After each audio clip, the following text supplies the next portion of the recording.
This was the scene 25 years ago when the Buffalo Bills last won a playoff game. They didn't know it at the time, but it was the end of a golden era in Buffalo.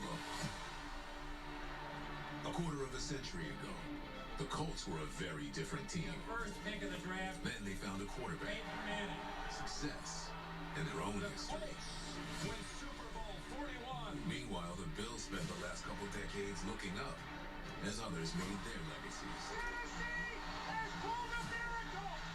The most important moment of the era may have happened in 1996, when this kid was born. Now, how many quarterbacks have you ever seen hurdle anyone? Goodness! Unbelievable! On this Saturday in January, the Colts and Bills will meet in Buffalo to kick off the NFL play. 25 years ago, this city was a symbol of toughness and success, thanks to its football team. Now, the Bills are back. Allen is in! Touchdown! Across the field, though, there's a team with a lot of their own history, looking to start a new chapter. Touchdown! INDY! A lot can happen in 25 years, but all that history is made one game at a time. Are you kidding me? On days like this. Boy, I wish my phone would let me get my stream going here. That'd be real fucking nice. And why are we not getting Tony Romo and Jim Nantz? What is this bullshit? And why do I have to get on my computer to go to my stream to then get it into my watch history? Why can't I just turn on my phone and have my stream up? Why? Just to fucking annoy me? Is that why? Hey, Lori. Hey, Andreas. What's next is we watch the Colts and Bills in this playoff game. That's what's next. Indianapolis Colts, Buffalo Bills. Win or go home. We didn't get Tony Romo and Jim Nantz. I'm disappointed. I guess they get the week off. They get their bye week. If anybody deserves a first round bye, it's Tony Romo. Oh wait, are they really gonna make Romo call the Bears and Saints game tomorrow? Like, why? The A team should have got this game for CBS. Excuse me. I am well rested and ready to go. I fell asleep as soon as my head hit the pillow last night, and I did not move till 11:30 this morning. Then I laid in bed till about noon, got up, took a shower, and here I am. Averaging over 38 points per game and nearly 430 yards. I feel like half my life lately has been spent streaming. There is no doubt the Colts have embraced the underdog role this week. But this is a team that won 11 games, and they've got a future Hall of Famer. I'm picking the Bills to win this game. Give me the Bills. Like the Colts, though, a lot. 8 straight seasons with 4,000 passing yards. Third longest streak in NFL history behind Drew Brees and my quarterback, Matt Ryan. That's Phillip Rivers there.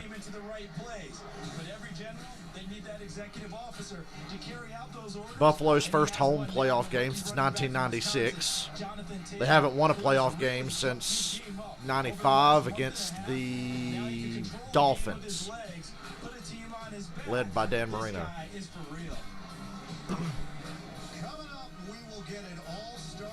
The Colts' problem lately has been second halves. They seem to struggle to keep up with the other team's adjustments, and that could kill you here with Buffalo. It's good to see people in the stands in Buffalo spreading the disease, but at the same time, you know what? Fuck it. You only live once, and the Bills haven't had a home playoff game since '96. I'd be at this game if I could be. And I'm not even a Bills fan, but I'd be there. Picking the Bills, though. Bills are the hottest team going right now. God, we gained 5 subscribers last night between 2 streams.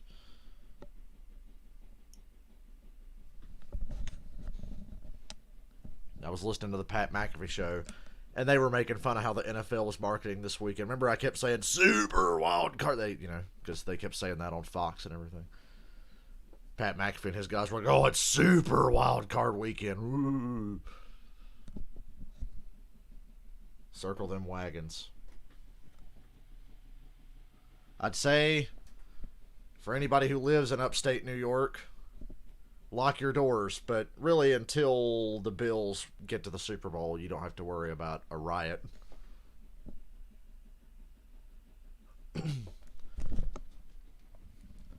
Well, it would have been nice to fly somewhere. Honestly, if I could go to any playoff game this weekend, it would be Ravens-Titans. Ravens-Titans, that's going to be the best game of the week. My opinion. That's my prediction. Ravens-Titans. Another wild card this weekend is the weather here in Buffalo. It's 33 degrees and sunny. What the hell, Lori? It's supposed to be a blizzard. 33 degrees and sunny in Orchard Park, New York this time of year is a pleasure. Boy, that's a lot of people in the stands close together.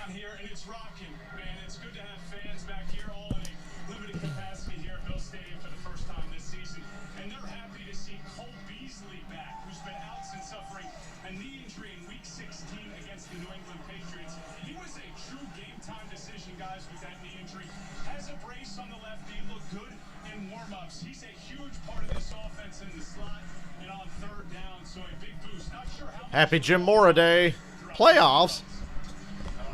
We are ready for action. The Bills and the Colts. Indianapolis won 4 of its And I'm last sorry to 5 anybody who games. messages me today. There are going to be long periods of time where I don't say a fucking word. These parts for his role in the greatest comeback. Well, where I don't type a fucking message because these games are very important. But you knew that already.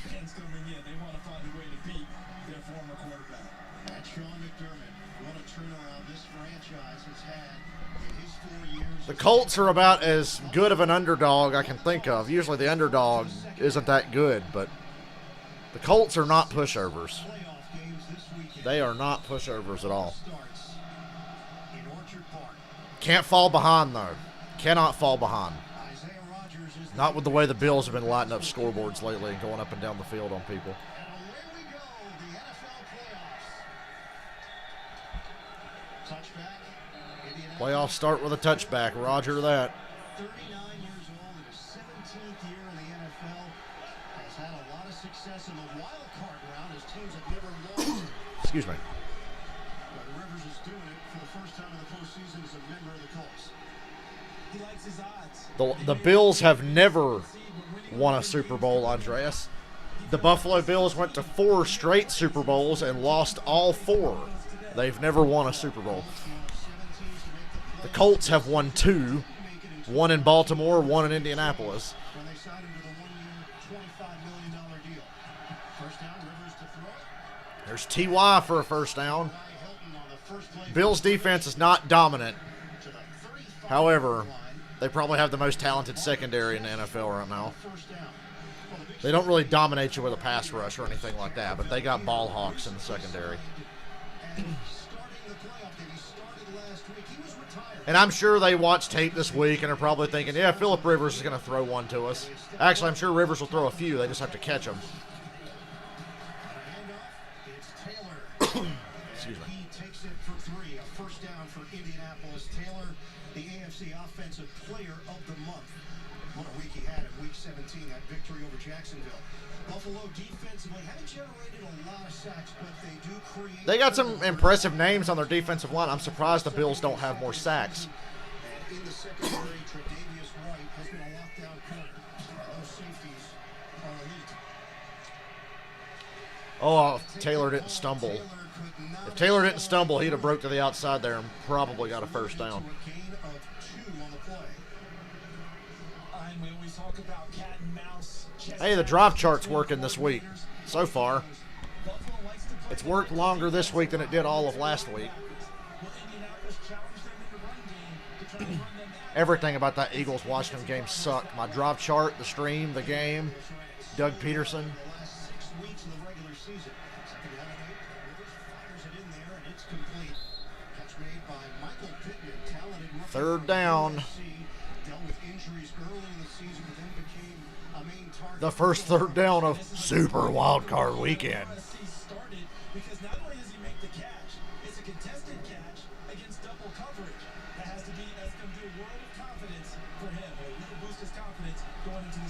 I like the Colts' game plan so far, but like we've seen, they get off to these great starts, and then they just taper off. They don't adjust and keep up with the other team. They get out-coached. First down. Now that's commitment to the run game right there. That's staying committed to who you are. And the Colts are slowly moving the ball. They're getting first downs. Nothing flashy, though. Was Jonathan Taylor keeping his legs driving. The initial contact, they never stop. He keeps them moving and finds his way for a first down. Last 4 games, Taylor averaged 140 yards on the ground. Even after all season, it's still weird to see Rivers in a Colts uniform.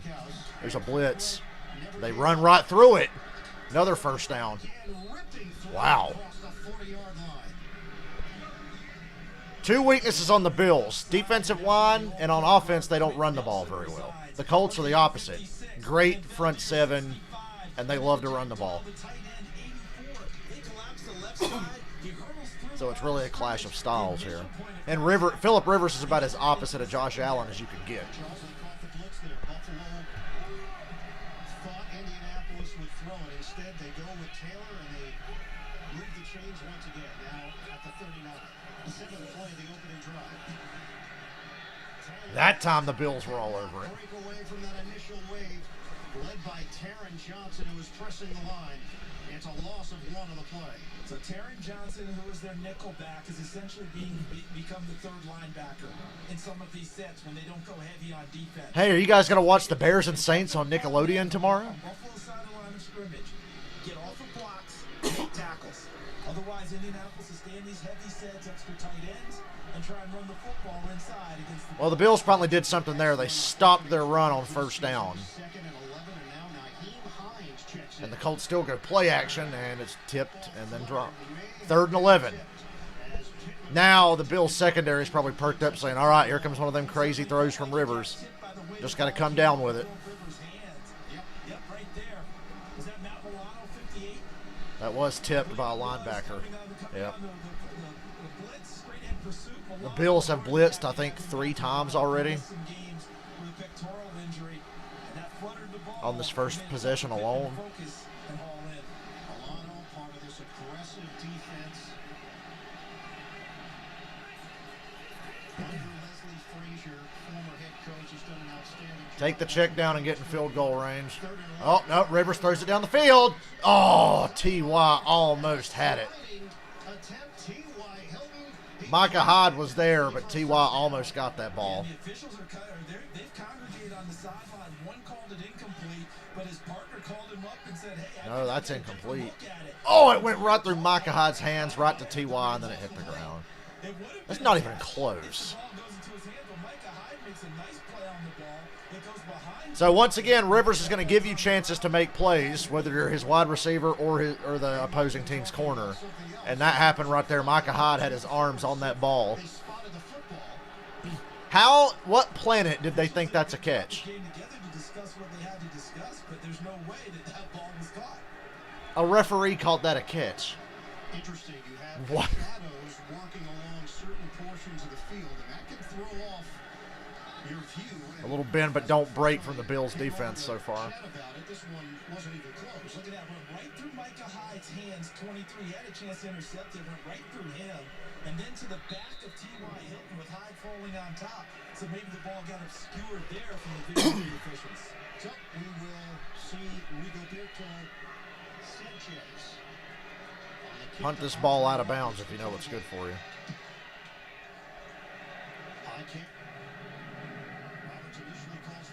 Woo! And the Colts pin him at the 3. Nice. Bills have to start at the 3-yard line. Well, Rivers gave him a chance. The Bills' defense, that is.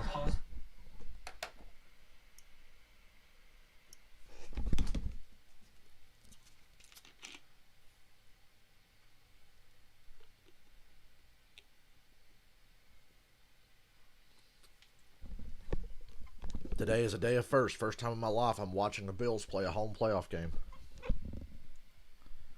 Last time they had a home playoff game, I was a baby. No, Lori, I'm not trying to make you feel old.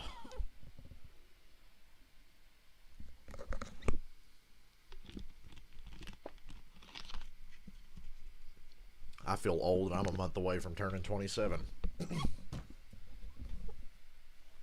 Hope I don't join the 27 club. I don't do drugs, and I don't play music, so I think I got a good chance of avoiding that.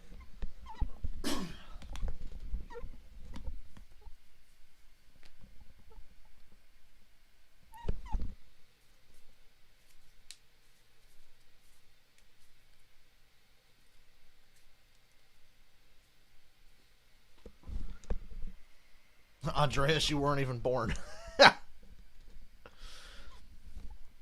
That's crazy. I'm just really glad that Bills fans are allowed to be at the game today. And you know it's the most diehard of diehards there. So that's nice. It's good to see. Pandemic notwithstanding.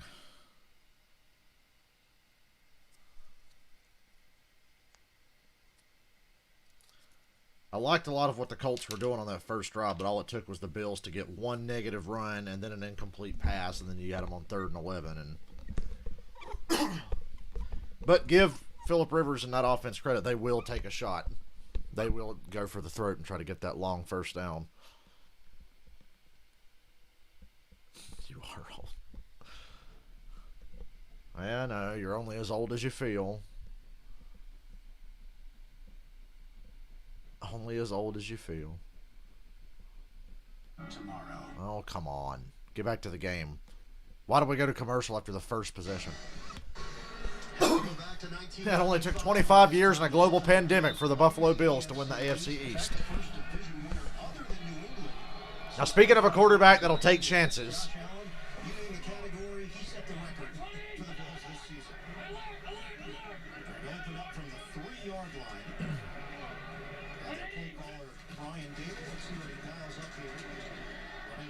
Bills start with a run. Remember, the Bills have the 26th run offense. They don't run that well. Their best running play is Josh Allen.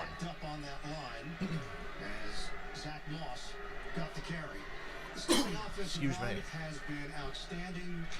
All facets. They haven't run it quite as well as they did in the past, but Allen's season was a big reason why. Both these teams are relatively healthy today. That's good. Say he'll be healthy next week, the Kansas City Chiefs. There's Cole Beasley. Modest gain of Beasley, trying to get him involved. 3rd down. The knee injury that he suffered in Week 16 against New England that kept him out of action and kept him a question mark this week. 3-yard pickup. Defensively, Indianapolis. Now this is what they're all about. This is as fresh a playoff matchup I can imagine. You got to remember, we grew up the last 20 years.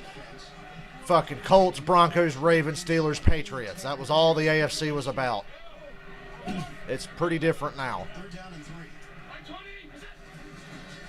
receiver set. Allen, look out. On the move. Allen buys down. Woo, he almost found, who was that on the sideline? He almost found John Brown open on the sideline, but it was out of bounds. That's big for the Colts. They forced a 3 and out after the Bills started their own 3. Not necessarily because they were expecting them to throw the ball. That's not Buffalo's MO. Advantage Colts. So they wanted to make Josh Allen a little more uncomfortable with the idea that there might be pressure. And he got outside, tried to make a play, complete. Advantage Indianapolis on that down. Corey Bojorquez didn't punt it very often this season, only 41 times. But when he did it well. Just under 51 yards. Woof. High one, high. Good punt. Great punt. Brings it in cleanly at the 37-yard line. And we're already going to go back to commercial. Hitting the Bills deep in their own territory. Another crack for Phillip Rivers when we return. 3 and out, and then commercials. Always annoying.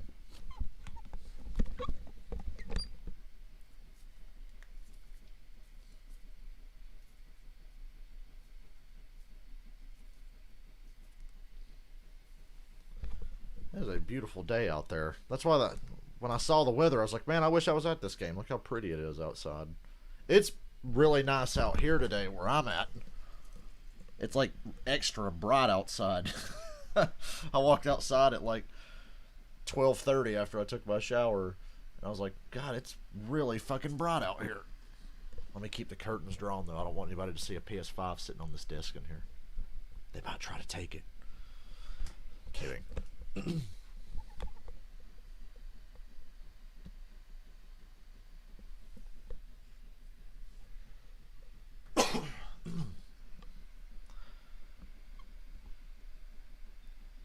At least we're getting the day started off with what I thought would be the best game of today. Although Rams-Seahawks should be good. The Seahawks will find a way to make it good.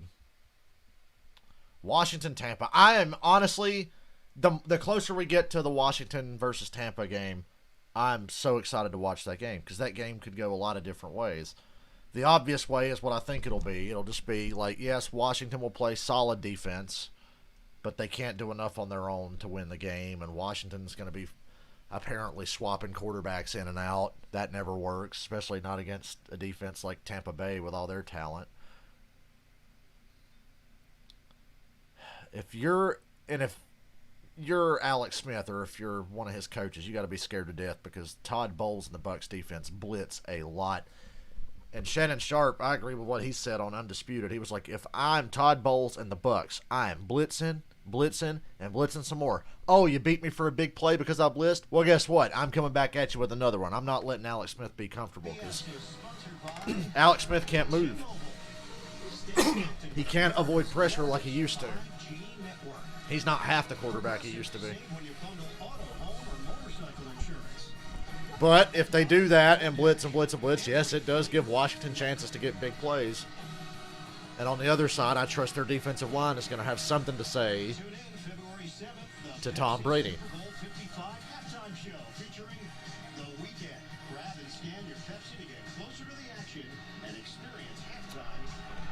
Yeah, you know what? During the Super Bowl, we're not doing the halftime show. I don't know what I'll do during halftime. Take a break? I don't know.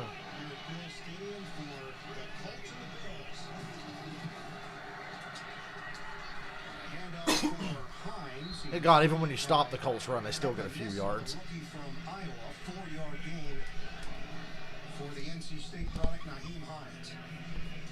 think it's going to be interesting, Ian, to watch this game unfold with Frank Reich as a play caller. And if he continues to see this nickel defense, if he wants to challenge that defensive front and the two linebackers of Buffalo with the run game. Got to give the Colts, or the Bills, credit. They play to their strengths. They run a lot of nickel defense. 25 carries today, I believe. Colts scored at least 24 points in each of their last 8 games. Rivers missed that one. Wasn't going to get much yardage, but... Trying to hit Hines, who had a big season as a receiver, 63 catches, and brings up 3rd and 6. This would be interesting to see what Leslie Frazier, the defensive coordinator of Buffalo, decides. Leslie Frazier, who for some reason is being considered for head coaching interviews. I don't know why. Do you decide to try and go get him and trap him? Why don't you interview Mike Singletary while you're at it? Faster than you normally go. The Bills actually have the 3rd most points allowed among the playoff teams this year, only Tennessee and Cleveland. Oh, offsides. Throw it up. Oh, he didn't have to. T.Y. was wide open, first down to the Buffalo 36. Somebody tried to pull a Palomalu and jumped off sides. And they got a free play out of that, Ian, because it looked like Matt Milano, number 58, coming on the blitz, stepped across the line of scrimmage before the T.Y. T.Y. is a great playoff receiver. And Phil Rivers found T.Y. Hilton downfield for a nice chunk of yardage. Brad Allen, our referee in his 7th year. Offside. Defense moved into the neutral zone prior to the snap, number 58. The penalties decline. The result of the play is a first down. T.Y. Hilton is an assassin in the playoffs. There's a neutral zone infraction. Almost stepped on the football. Ryan Kelly still able to get it back quite well to his quarterback, Philip Rivers, and he delivers to T.Y. Hilton. Rivers. Damn, that's a hell of a throw. Colts are in the red zone. Of Tre'Davious White. And the Colts in business. Beautifully placed football Did we fuck up and give the Colts motivation by disrespecting them with this underdog label? I'm as guilty of it as anybody on television this week. 2-yard hookup. Colts have a first and 10 at the Buffalo 15. They'll go with 4 receivers on this set. Phillip Rivers has never lost a wild card playoff game. Accustomed to this year, so the communication's been incredible. And off to Taylor, he sticks his helmet down, and he's met by Tremaine Edmonds. That's a 2-yard pickup. Yeah, that was the point that Rivers made with these empty stadiums. You could talk to your guys on the line. You don't have to scream it. You don't have to say it 3 times. Once, and you get what you need. What was the word he used? Conversational tone. Yeah. But it was interesting when he said it to us. It was almost rueful. It was almost like, I'd rather have to scream and shout because it'd be better if people were here. I mean, for his entire career, that's what he really did. 7 and 8. Taylor had no options. 3rd and 8. White in run support, helping with Micah Hyde. And a half-yard, if that, for Indy. They always talk about running backs' ability to make a defender miss in the hole. No chance there at all because number 23, Micah Hyde, read that right from the beginning and stepped up and presented himself and said, there's no hole here. The winner of this game, well, we won't know who's going to play Kansas City. Kansas City will play the lowest seeded winner.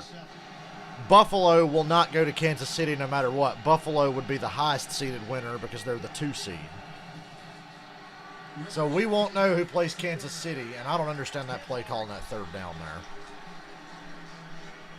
Couldn't break away from the blue jerseys. 4th down, but And he's held to no gain on the play. if the playoffs go how I predict, so I'm picking the Bills to win, they're the 2 seed.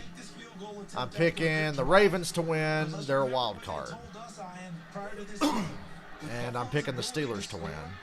So the Ravens would go to Kansas City next week if this goes how I think it's going to go. Baltimore would go to Kansas City. They don't want to kick very many of these. But that's just my prediction. New franchise record for a rookie, previous mark held by Raul Allegre. The kick is good. Knocks it through from 30 3-0 yards. Colts. Colts are on the board first. They've got a 3-0 lead on Buffalo. The first quarter action continues from Western New York.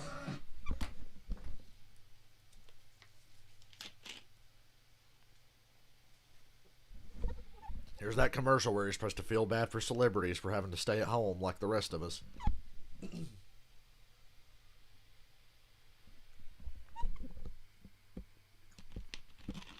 Guys, famous people are having a really hard time during this pandemic. You should really feel bad for them. It's hard being rich. Excuse me. Oh, I got something to show you guys. If I can find it, you're going to have to look at my ugly face for a minute or two on my Facebook. There's my ugly face. I'll show you how I think the playoffs are going to go.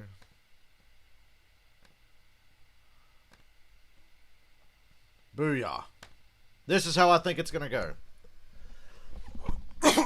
Fill out your playoff bracket and get back to me. I think the Bills win today, Steelers win tomorrow, Ravens win tomorrow. Baltimore goes to Kansas City, Pittsburgh comes to Buffalo. Buffalo beats Pittsburgh, Kansas City beats Baltimore, and then I pick the Bills to shock the world and beat Kansas City in the AFC Championship to get the Super Bowl. And then you can see on the NFC side what I think is going to happen.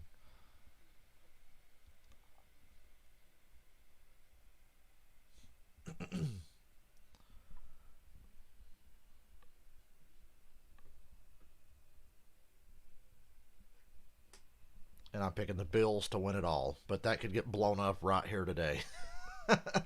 It's early. The Colts are up 3-0, but my whole playoff bracket could get totally blown up today. I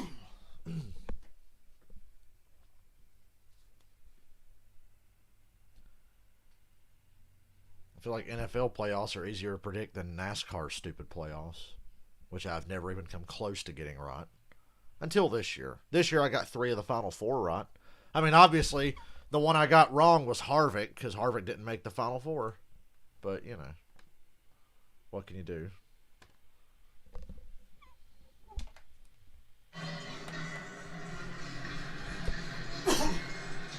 So Blankenship, after the field goal, is going to kick it off for Indianapolis. Normally a role that Rigoberto Sanchez employs. 5:29 mark of this first quarter. Frank Reich telling us he's got all the confidence in the world in Blankenship. He knows about this weather. He discussed it with him and said, hey, look, just commit like a golf shot. Yep. Don't waver. Know what you want to do, commit to it, follow through.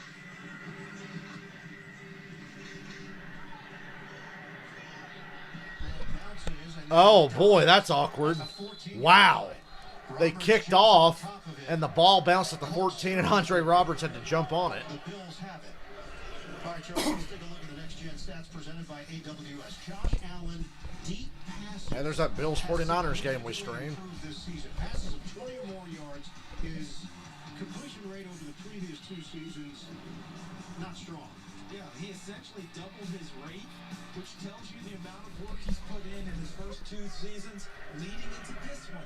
To continue to get better as a quarterback, it doesn't hurt when you add Stephon Diggs to your lineup to throw it deep as well. And one of the many reasons he made a huge... Better than starting at your own 3. You're starting at the 15. Here comes a blitz. Oh, Allen got clobbered. That pass is tossed out of Woo. bounds. Allen took a shot from Muhammad. He's getting pulled up off the ground after that one. Man, I like the energy from the Colts so far. They have more energy than the Bills have. We've only seen the Bills' offense for 3 plays before this, but man, the Colts are fired up. And it's all business, too. That was not good. Well, Jim, you don't want Josh Allen taking those kinds of hits. That's what they would be saying right about now. Allen's under pressure again. Now he's going to run. First down. It's their best rush offense right there, Josh Allen. They had him doing happy feet in the pocket, though. Already, Josh Allen's seeing ghosts back there. And my drop chart died again for some reason. Oh, don't tell me. Oh, it's going to start doing this, isn't it? We're talking about where he would exit and go and use his legs. This year, the leading passer from the pocket completion percentage-wise in the league. Look at Andrew Siciliano's big ears in that video. So he's learned to stay in there, hang in there a little longer, and deliver strikes downfield.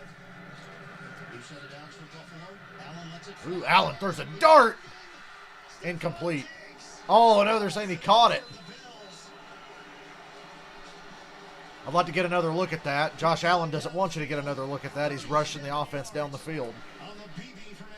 Threw a dart. Oh, wow, Diggs did catch that. Look at Allen loading up. Here comes pressure again. Woo! Okay, maybe Allen's not as shook as I thought he was. He looked shaky a couple of plays ago. Did I look like your uncle?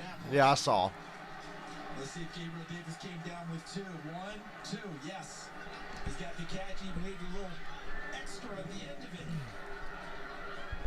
And the Bills, just like that, are at the Indianapolis 21. That's some Kansas City bullshit right there. Just 2 big plays, one after the other. I wasn't sure that Diggs caught it, but he did.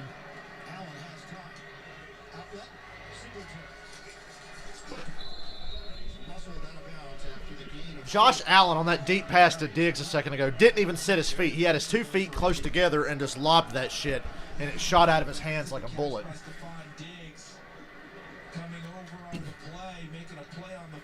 And back in the day in the NFL, you try to make that catch right there, your head's getting taken off.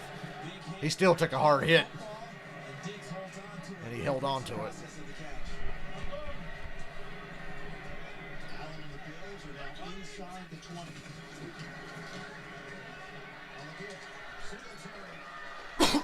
First and goal, Buffalo. So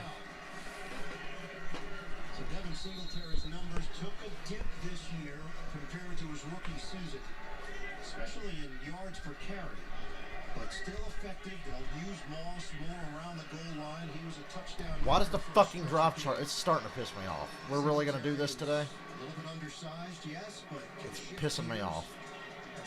Good power for someone 5'7". It worked just fine until a second ago. Now it's just stopping every 30 seconds. First and goal. First and 10. Fake it. Allen, the throw. Moss inside the 5. The rookie from Utah gets involved. They pick up 7. Third-year quarterback continues to mature in front of our eyes. He wanted something in the end zone. He actually looked at 2 different targets, 2 different crossers, didn't have them, came to his check down. So if this many fans can go to a Buffalo Bills playoff game, there's no reason NASCAR can't go to Watkins Glen this summer, right? Just throwing that out there. I miss Watkins Glen. Really missed it this past season.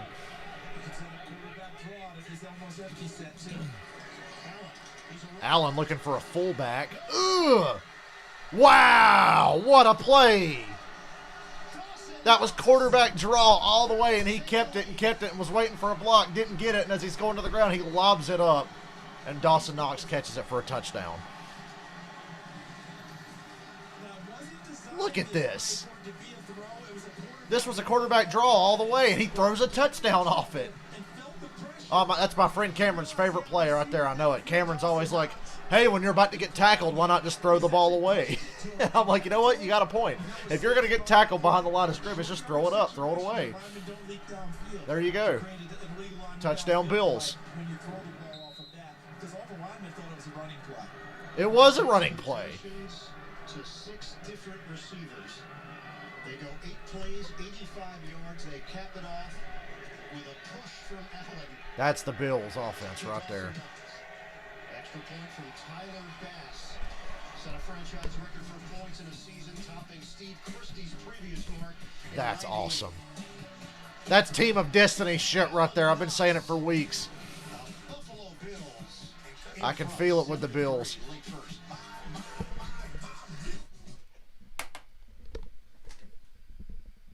That was awesome. This is a great game so far.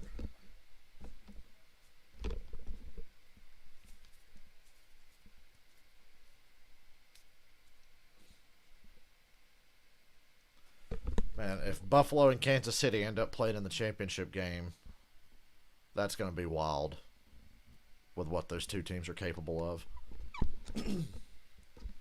They're about as evenly matched as you can get. Neither team runs the ball, but they throw it all over the yard. Neither one of them plays lockdown defense, but I give the Bills the edge on defense. But we got to get through this game first. Hey, the drive chart hasn't died in a couple of minutes. Longest field goal in NFL history. What's it, like 60? It's like 68 yards or something. I'd click over to another tab and Google it, but I'm afraid if I do, the fucking drive chart will just keep dying a death like it always does if I click off it. So you'll have to Google that one.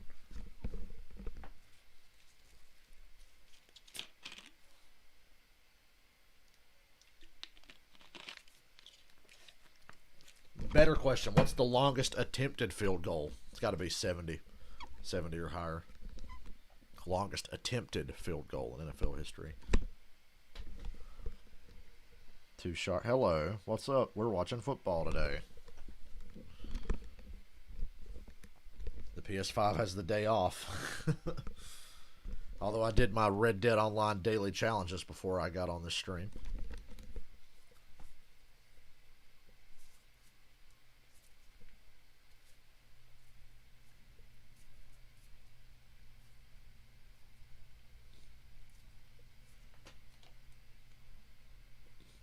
NFL Network is here for playoffs. Well, not for me, because I don't get NFL Network, just like most people don't. The NFL on CBS is 72 was the longest attempt. KFC. Lori says 64 was the longest made. KFC.com. It's got to be in the 60s for sure. The Lincoln family of luxury SUVs. It is a passionate and ardent fan base here in Buffalo. And at some point, they're going to carve out an area. It's going to be Allentown. Yeah. Because That's the impact Josh Allen has had on his team and this community. PS5's worked hard lately. We'll be back at it Monday when we finish up Jedi Fallen Order. We streamed Friday the 13th late last night. Oh, great kick return. Look out. Colts get the ball across the 40. Who kicked it off, got over there. Well, the NFL playoffs are coming. Super wild card weekend. Matt Prater, 64 yards in Denver, of course. Coverage begins tomorrow at 4 Eastern with the SpongeBob Sports Pants Special. Wow. We're going to watch a game on Nickelodeon tomorrow. Nah, we're watching the CBS broadcast. How about that? He got 2 hurdles in. That is a playoff football return by Isaiah Rodgers. There's some creativity from Frank Rock. And it's working. First down. And the Colts are in Bills territory again. And look at the escort he got on the edge from number 84, Jack Doyle, the tight end, who came from right to left. There's a nice block out on the perimeter, which allows for the extra yardage downfield. Look at Jack Doyle. Oh, is that Josh Norman getting fucking sunned again? They create that extra space for his runner. All right, Tushar, we'll be here. We're going to be here all day today. Maybe a short break here and there, but there's 3 football games on, and I'm streaming all 3 of them. We'll probably have time for a little half-hour break between the 1 o'clock game and the 4:40 game. So when one game ends, and if there's 20 or 30 minutes between games, I'll stop and take a break. Early in this game, Ryan, we saw them attack the interior of Buffalo's defense. These first 2 runs here on this series, getting to the perimeter, getting to the edges, trying to see if they can get on the move and get upfield.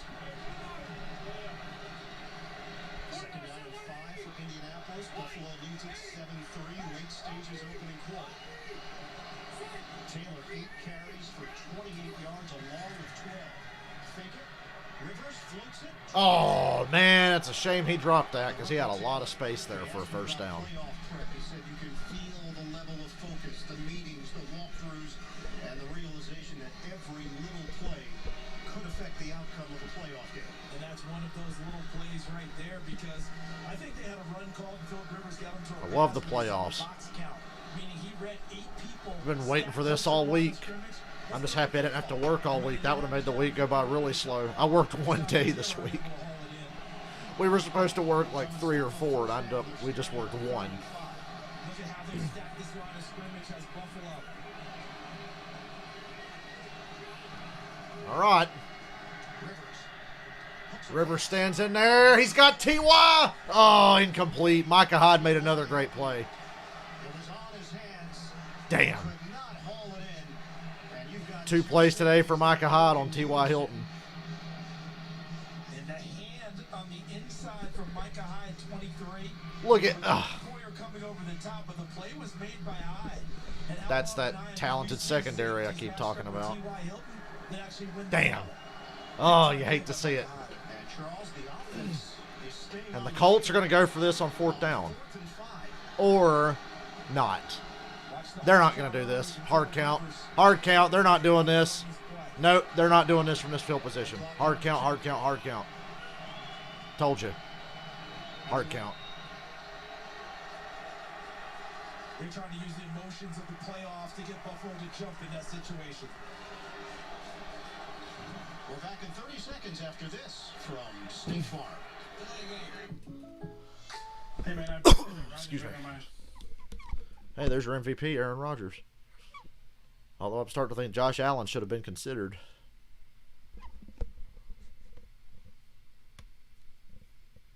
But Derrick Henry, though, 2,000 yards. No doubt who the most dominant running back in the NFL is. I can't wait for Ravens-Titans tomorrow. I'm glad that's the first game tomorrow. That's going to be great.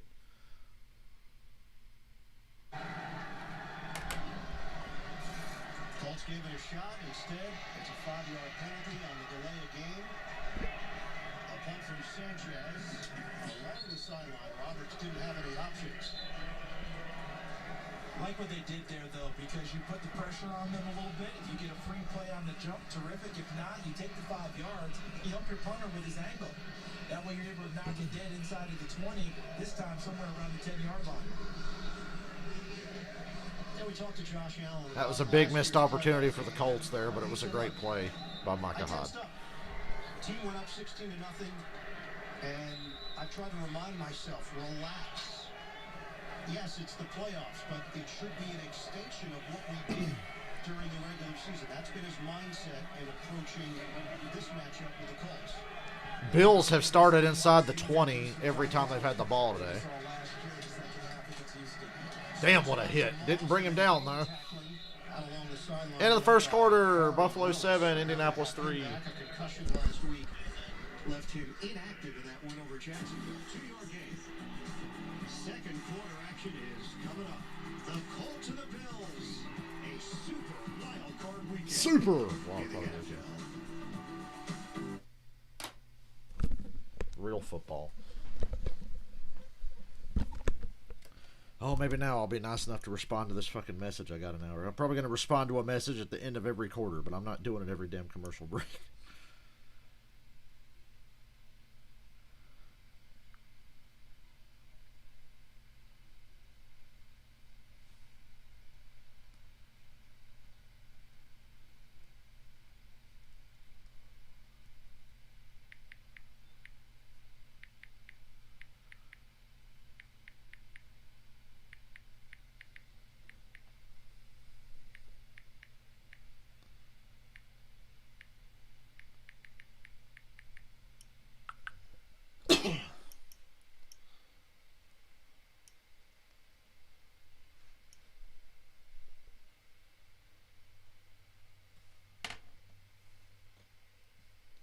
Internet's doing good today. I'm streaming with the computer hardwired in, and I'm on my Wi-Fi on my phone to save my high-speed data for work whenever we get to work again.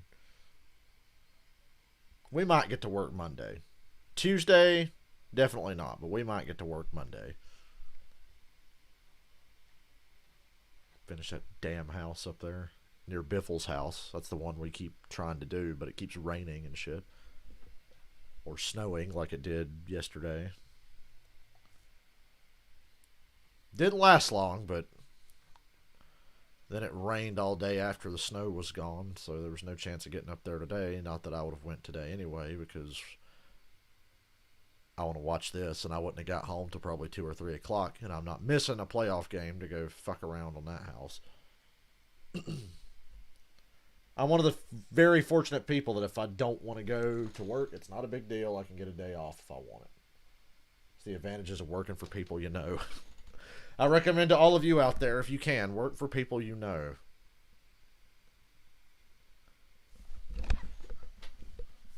Work for people you know. And if one of them's your dad, then you really got it made. Nepotism at its finest, although I'm actually very good at my job. Nepotism got me the job, but I'm actually very good at it. Hello, Clarice Starling.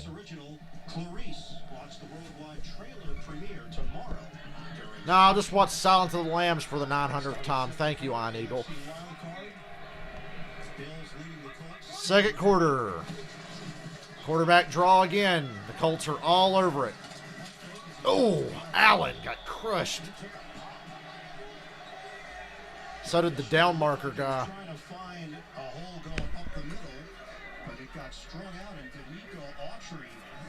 Boy, the Colts are owning this field position battle. Without those big plays on that previous drive, the Bills can't get out of their own way.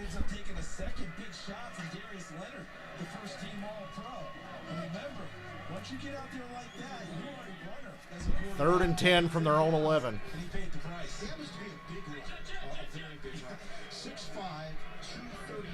Remember, if the Colts win this, they go to India or they go to Kansas City. Allen's got time. He steps up through the pressure. Oh, he gets crushed. Darius Leonard. Allen thought he was going to truck Darius Leonard and get that first down, but he was wrong. Fourth down.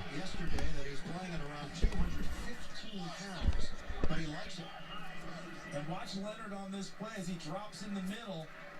Reads, and once he determines he's a runner, now he comes up. And he did say he loves playing at 215, right, Ian? Yeah. But what did he say is the one downfall?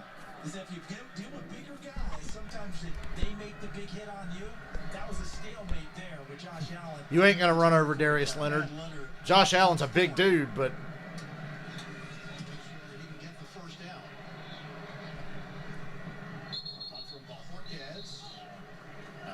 Goes out of bounds. Colts get the ball at their own 35. And we're already going to commercial again. At the end of his career, the other just starting the journey. Colts and Bills, second quarter action. Remember that Bills-Jaguars playoff game from a couple years ago? All right, Andreas, we'll be here. I was just thinking about that game. Excuse me.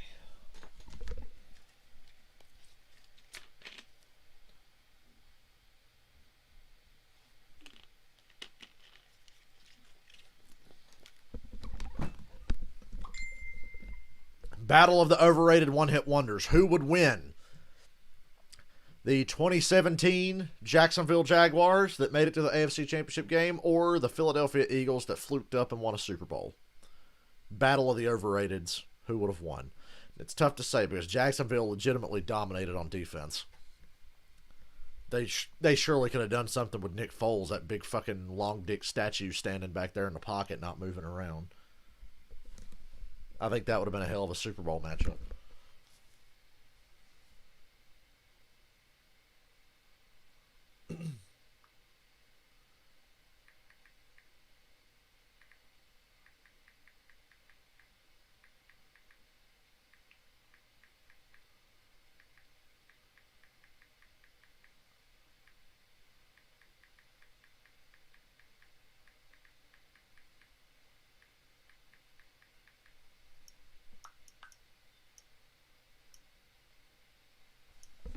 What is the best almost Super Bowl matchup we ever didn't get? You know what I mean? What was like, okay, the teams in the conference championship games, what would have been a great Super Bowl that didn't happen? I can think of a few. Packers-Patriots from 2014. Rodgers-Brady, but the Packers choked that lead against Seattle in the fourth quarter and lost in overtime. The 98 Broncos versus the 98 Vikings. That would have been a good one. 49ers versus Chiefs in 94 would have been a good one. That would have been incredible. There's been a lot of near good Super Bowls. I think Patriots-Packers in 07 would have been great. But, I mean, the Giants-Patriots one was pretty damn good. I feel like I'm watching a summertime NASCAR race at Daytona with 9,000 commercials. First three possessions for the Colts.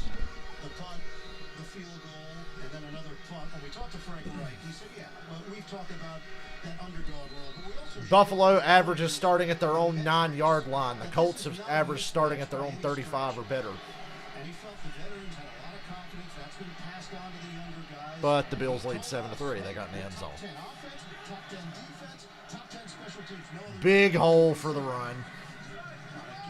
And it's a first down. Taylor wouldn't go down on first contact. They give him forward progress. It will be 10 yards and a first down. And when you talk that way, it all starts with your head coach, not just Frank Wright telling us that, but telling his players that, showing them that. Remember how he started the week, his press conference to begin the week? Loose, confident, joking around with people. Even Indianapolis media said a little bit different than normal. He was trying to let the players know, guys, there's nothing to fear in this game. We have a good ball club, too. Bills in front, 7-3. Line of scrimmage is the 45. Oh, they can't get him down. They should have had him for a loss of 3. Jonathan Taylor is like a And he ends up getting 8 yards out of it. bring him down. And he turns If you're a Bills fan so far, how would you be feeling? I'd be a little frustrated. Loss of maybe 2 to 3 yards. And Like, right yeah, now, we're up the biggest 7-3, one, but as you pointed out, come on, where's the explosion? had him, and then once he jumps out, look at Quentin We can't stay in a close game with this Colts team. the hole The Colts live off of this. The Bills have gotten really comfortable lately running up the score against other teams, but it's not happening yet. Probably isn't going to happen at all. Hey, they blew that run up. Taylor gets stopped, runs into a wall defensively, including Milano and Hughes. Let's check it with Evan Washburn. Guys, obviously still early, but Charles, you touched on this. Philip Rivers made the point to us that Buffalo's not unlike Kansas City. You can't be conservative. You have to make your way down and score touchdowns. He's been calm. He's been working with Sirianni right from the sideline here. But there's an urgency to Rivers as he approaches this drive, fellas. No, there's no doubt, and they've settled for that field goal. You know that. If you're a Colts fan, you're like, wow, we're playing really inspired so far. But if you're a Bills fan, you're a little frustrated. You got to pay it off with sixes, not threes, because of Buffalo's ability to score on offense. Third down and 4. The toss. Why'd you cut that in? Well, he gets the first down. I got frustrated when he cut that back inside. Ed Oliver was over there. On a 6-yard catch and run, this drive remains alive for Indy. Jonathan Taylor talked about his ability to see the field better now as time went on his rookie season. The ability to expand what his vision If you're Philip is. Rivers, every game could be your last. Use the word create. I heard he might retire. From inside out. If he doesn't make a move on him, that play stops short of a first. I have a feeling if they win this game, move on, and then lose, he won't retire. He'll want to come back another year. The Colts are really good. I'd have to give it at least another shot or two. Because the Colts have been knocking on the door since Frank Reich got there. Wide open. And the Colts are down to the Buffalo 11. And he's brought down at the 11-yard line. That's a 32-yard Damn. pass play for Indianapolis. I feel like Frank Reich and Philip Rivers and Nick Sirianni, the offensive coordinator, I think they feel like they got something going with a route concept, which is bringing guys from right to left or left to right against throwing action. Fake the throw to Doyle, and it's blown up quickly. Tre'Davious White. If you go back to the bigger throws we've seen Indianapolis make, Ian, receivers have crossed in one direction, and they bring that one back against the flow and find him open downfield. We asked Philip Rivers about playoff football. What's the difference? He said, do the ordinary things extraordinary well. Do the staples that help you win football games. Don't change what you do. There's no magic formula. All of a sudden, you snap your fingers and you can change everything that you've been doing the entire regular season. Second down and 8. Rivers guns it. Ooh, first and goal at the 1. Naheem Hines brings toughness. All right, you got 3 plays from the 1-yard line. What are you going to do? If you're the Colts, I say you just run it 3 times. Because this is not easy. Matt Milano, who was a safety in college before he became a linebacker, had good coverage, and he's wrapped on Naheem Hines. Almost worst case scenario for the Bills. The Colts didn't even need to score. They could get a first down at the 1, and they got it. Jacoby Brissett. Oh, I don't think he got in. They tried the quarterback sneak with Brissett. Way to just completely telegraph what you're doing. Because he didn't think his defense had a chance to match the changes that Indianapolis made on offense. Yeah, I mean, we had a lot of blue jerseys racing from the sideline trying to get into the game as we see the push between the offensive line and the defensive front. And a good job by Buffalo getting low, winning the leverage battle, and not letting Brissett get to the goal line. Yeah, Hines got in there. And he was pushing Brissett's Hines. And a bunch of changes again for Buffalo coming off the bench to change their defense. Second and goal. I said I'd run it 3 times in a row. They might line up and do that. Yep, they're going to run it again. Touchdown, Colts. Keep it simple. We'll see how creative they get now. They're usually very creative after touchdowns on the Colts. Philip Rivers is not going to participate in anything having to do with this. It goes right to the sideline. Look, one rough run, Ian, with that offensive line does not discourage you from coming back and running it again. Look at the hole that they created there. That was an easy touchdown for Jonathan Taylor. One of the better offensive lines in the league. They use their muscle on that run. Blankenship, the rookie from Georgia. And the Colts take a 3-point lead. 10-7 Colts. In this first half. Very confident drive from Indianapolis. Oh my God, they're doing the what's that fucking dance called? We did that dance in high school. Number one, it was the only dance I could ever do because I'm lame and I'm white and I can't dance. What the fuck is that dance called? One time, our teacher left the room, and as soon as she left the room, we had all planned, let's get up on everybody get up on your desk and do this. So that dance the Colts were just doing in the end zone. Imagine walking back into your classroom and seeing 20 high school students all standing on their desks doing that at the same time. Yeah, it was funny. Because like I said, it's the only fucking dance I can do, really. Probably, I don't know. I'm not a dancer. I've never tried to dance. Other than that dance, because it's fucking retarded.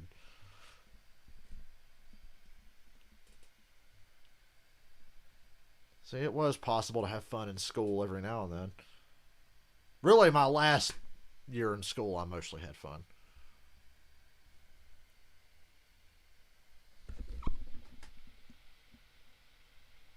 Despite the company I was keeping at the time.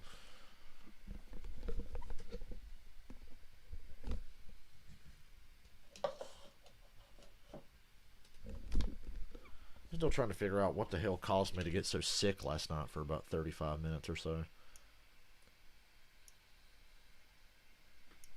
That was not fun.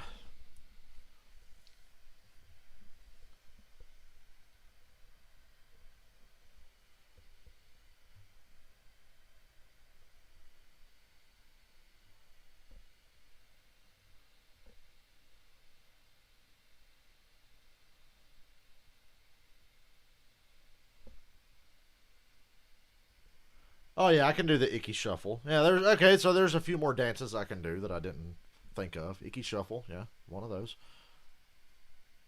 God knows if Darryl Waltrip can do it, I can do it too. Right now, let's take a look at the home team advantage presented by Lowe's. Buffalo this season, 32 points per game here at home, second highest total in the NFL behind the Titans. Also the second highest in franchise history. Also, Look away, Jeff. They just showed Buffalo-Seattle highlights. Here at Bill Stadium this season, the most at home this year. Goes back to an off-season 10-7 Indy. manager, head coach.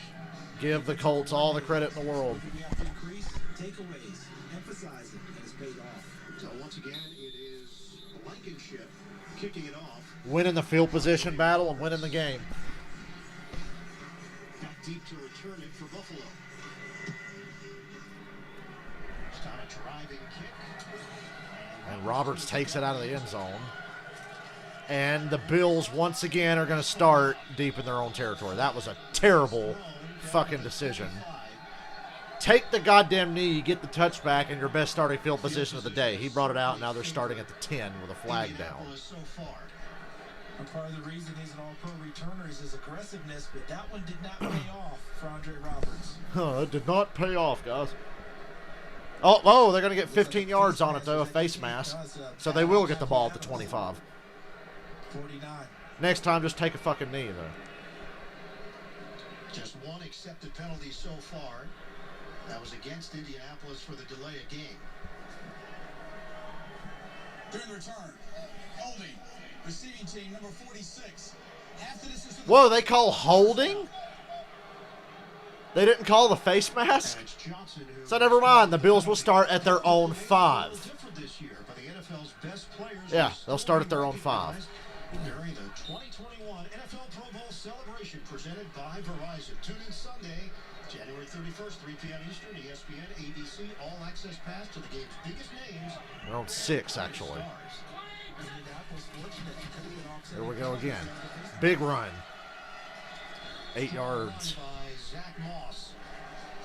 But again, starting field position has been a challenge. Blocks from Dawkins and Feliciano for Buffalo up front. And this is the most intact this Buffalo offensive line has been in a while. It's going down the stretch. They've had a lot of movement throughout the season. But now you've got Feliciano, the right guard, back in his spot. Mitch Morse, the center, back in his spot. I bet Butker is filling in now for Cody Ford. Now they look a little more cohesive. Ford on injured reserve.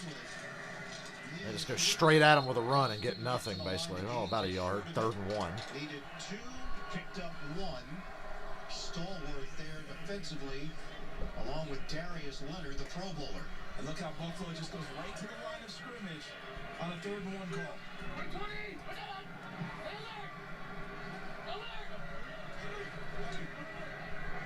Third down and 1.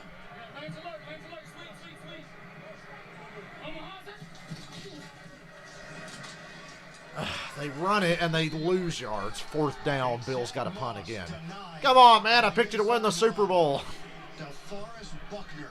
And they're not doing much in the first game. If you're going to work against Indianapolis, you have to block 99. You got to punt, certainly from this field position. Number 99 and White, forget it. He pushes the pile back against Mitch. Well, this is bad for the Bills offense. And once he changed the line of scrimmage to the backfield of Buffalo, that allowed the rest of his teammates. I admire the 3 straight run calls, but damn. Pick up 8 yards on first down, but can't convert. Now the Colts are going to get great field position again. Twirl to the outside. Across the 40. Once again, Indianapolis, outstanding field position to open up at the 41-yard line. Josh Allen's getting pissed. With a 10-7 advantage on Buffalo. Good grief. It's only a 3-point game, but now it's time to panic. Or just hope for the Colts to do what they've done in the second half for the last couple of weeks and just completely fall apart. I think the Colts only won last week because the Jaguars were actively trying to lose.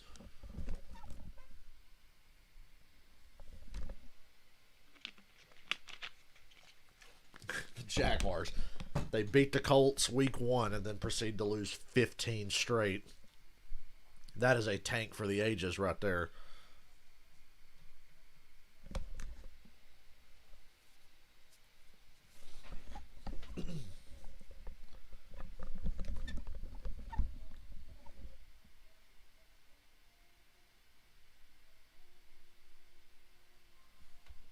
That's better than when the Browns went 0-16 because the Browns were still trying to win games, but good God, the Jaguars lost 15 straight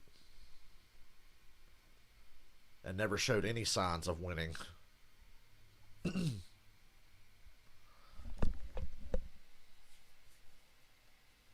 glad the Falcons got with the program late in the year. We got the 4th pick. 2 teams ahead of us are going to go quarterback most likely, although the Jets are talking about trading down. There's been rumor about the Jets trading down, sticking with Sam Darnold, just trying to get the right head coach, which I think is a good idea. I like Sam Darnold. If you can't make it work with Sam Darnold, somebody else will. He's good. He is going to be great with the right head coach. So I wouldn't be surprised if the Jets traded down, but then again, whatever the Jets do, I'm sure it will backfire. That tends to happen a lot.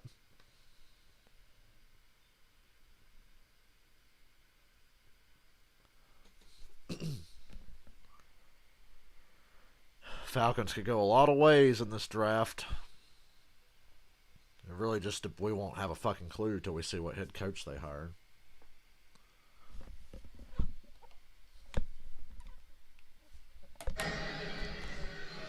Previous possession, Gene Steratore joins us right now. Gene, is this delay of game in your estimation?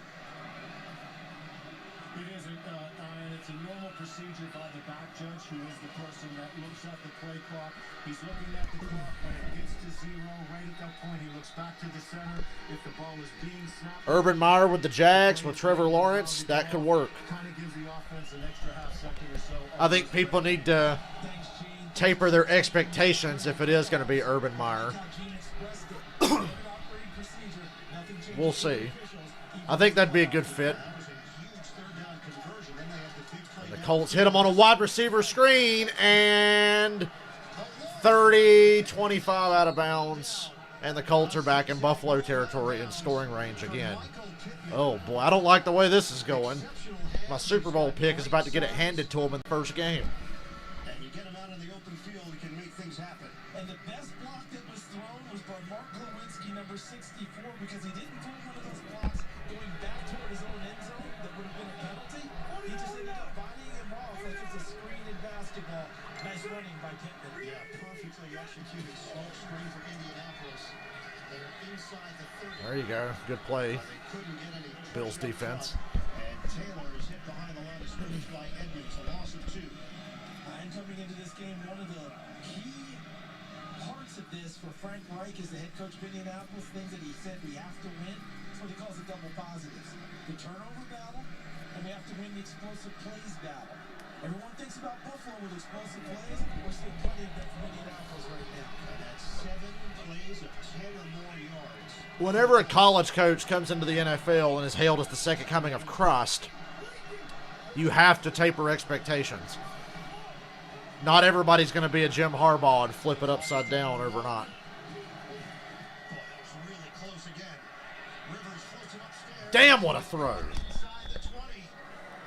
He put it up for grabs, and Jack Doyle grabs it for 10. And you nailed it with the expression, grabs it, because watch Jack Doyle again. Here's the play clock again. You see it go down. Gene Steratore just expressed to us how the officials officiated. Hit 0 again, but the ball snaps soon thereafter. Again, standard operating procedure. With the Colts, they're pressing it a little bit. Indeed. 3rd and 2. Really forcing them to make a decision on that. How about Jack Doyle? Just going up to get now. Philip Rivers, number 5 all-time in career passing yards and touchdowns. In his 17th year in the NFL. Rivers to the... Oh, wow. 1st and goal. Cox on the receiving end. Mo Alley Cox. Great name. Love it. Damn, Rivers is on point today. Hands of Indianapolis. Philip Rivers has de-aged about 10 years. And what did both of them do? They went up and snatched the football. They went and took it. Micah Hyde has a chance to make a play. It's a little bit taller than him. Yep. And Mo Alley Cox uses his length and good concentration to haul it in. Now I'm going to punch you in the mouth and run this ball in at least 2 of these 3 plays. Defender that's 6 foot. I say that and they come out empty backfield on 1st and goal from the 4. How about Philip Rivers quarterback keep? No, I'm kidding. For Indianapolis. Shovel pass. Toss it underneath. And the Bills blow it up. Stop them at the 2. Now I'm running it at you 2 plays in a row. Just around the 2-yard line. Is that an increasingly popular play call, or is it just us seeing it over the last few weeks? We've seen a lot of them. I mean, everyone's using the tight end on that shovel pass down the line of scrimmage. Travis Kelce, foremost proponent of it, an executor of it in Kansas City. You could feel all that confidence and energy about to get sucked out of this building. Second and goal for the Colts. All that energy the Bills had coming in. Wildcat. In the backfield.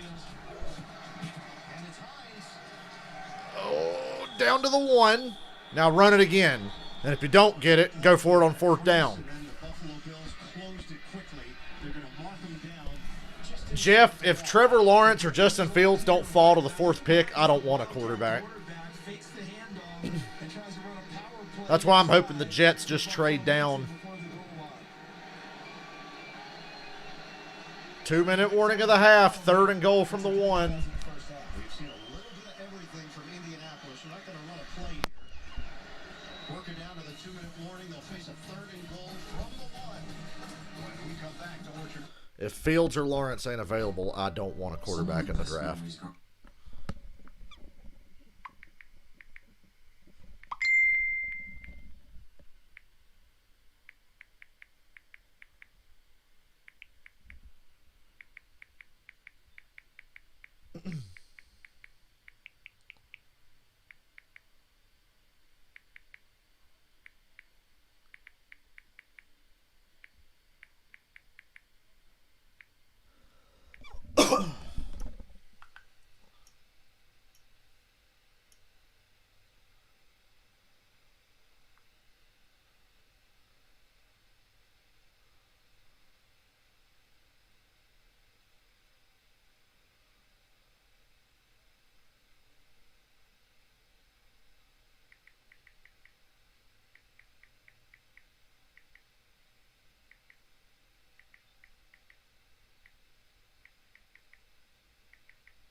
Bills are shook right now, man. There is no energy whatsoever coming from that team. And if the Colts punch this in, panic time.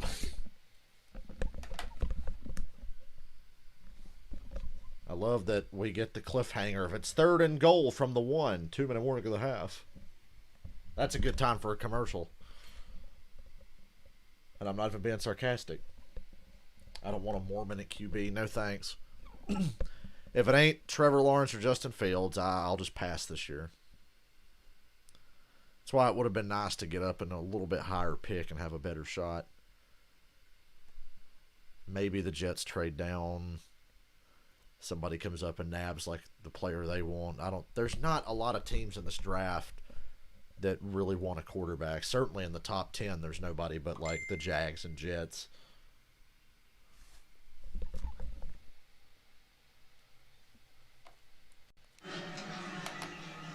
This is played out exactly the way Frank Reich visualized it. My uncle just said what I was thinking. He said the Buffalo Bills right now look like a team that read the sports page and the local news and bought into the hype. And yes, 4-down territory right here. We're at the 1-yard line. Punch this thing in. I'm thinking the Colts are thinking 4 downs before this ball is even snapped. And with this offensive line, I might take my chances twice with Jonathan Taylor trying to get the ball to the end zone. I'm running it at you 2 plays in a row right here. Unless I lose yardage, then I'm kicking the field goal. Oh, they lost yardage. What a stand by the Bills. That was a great stand. Now, if you're the Colts, I think you kick the field goal. You got to kick the field goal now. You lost 3 yards. You got to kick it now. Kick the field goal.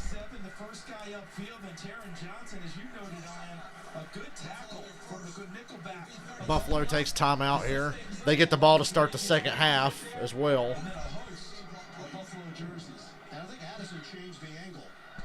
Colts offense is still on the field. I don't know if I agree with this. And then he bounced it out. After that loss of yardage, I would have thought that we'd be seeing the field goal unit on the field now for Indianapolis. We'll see how aggressive they truly want to be. Bills use a timeout. Try to get him to jump off sides to get the yardage back. Indianapolis up by 3 on Buffalo, and a 4th and goal. They lost 2 yards on the play. It's 4th and goal. Phillip Rivers will join the huddle. He has completed 8. Me and my uncle are in agreement. You kick this field goal here. After losing the yardage, you lost 3 yards. Just kick the field goal. But right now, here come the Colts. I would kick it. I would kick it here. They're going for it. Rivers is backtracking. Oh, no, it's dropped. They had Pittman in the back of the end zone. Didn't come down with it. Yikes. Come on. Make the catch.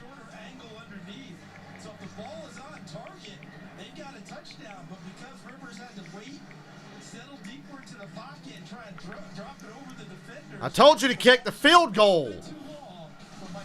That's the first big bad decision of the day right there. Yikes. Big yikes. Not good.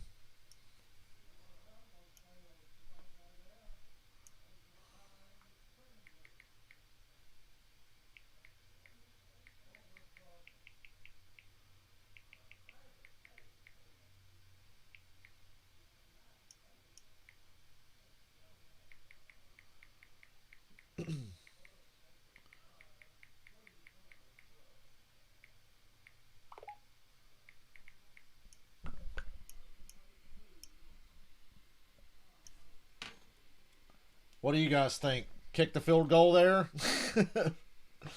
That's what I was saying the whole time. I said, if you lose yardage, you kick the field goal. They lost yardage. All right, time to kick the field goal.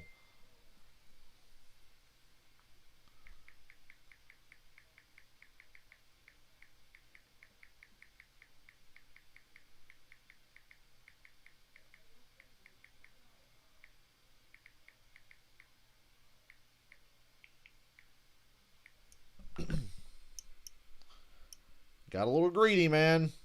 Was Doug Peterson? Is Doug Peterson on that staff now? That's not Frank Reich. Take off that mask. That's Doug Peterson over there. Now, I still... Look, I think it's a better call than anything Doug Peterson made all year, but I would have kicked the field goal there. I know you want to bury these fuckers because the Bills have become front runners. You've got to bury them, break their spirit. You were on the verge of breaking their spirit going to the half. So I get why they were greedy there, but you got to kick that field goal, son.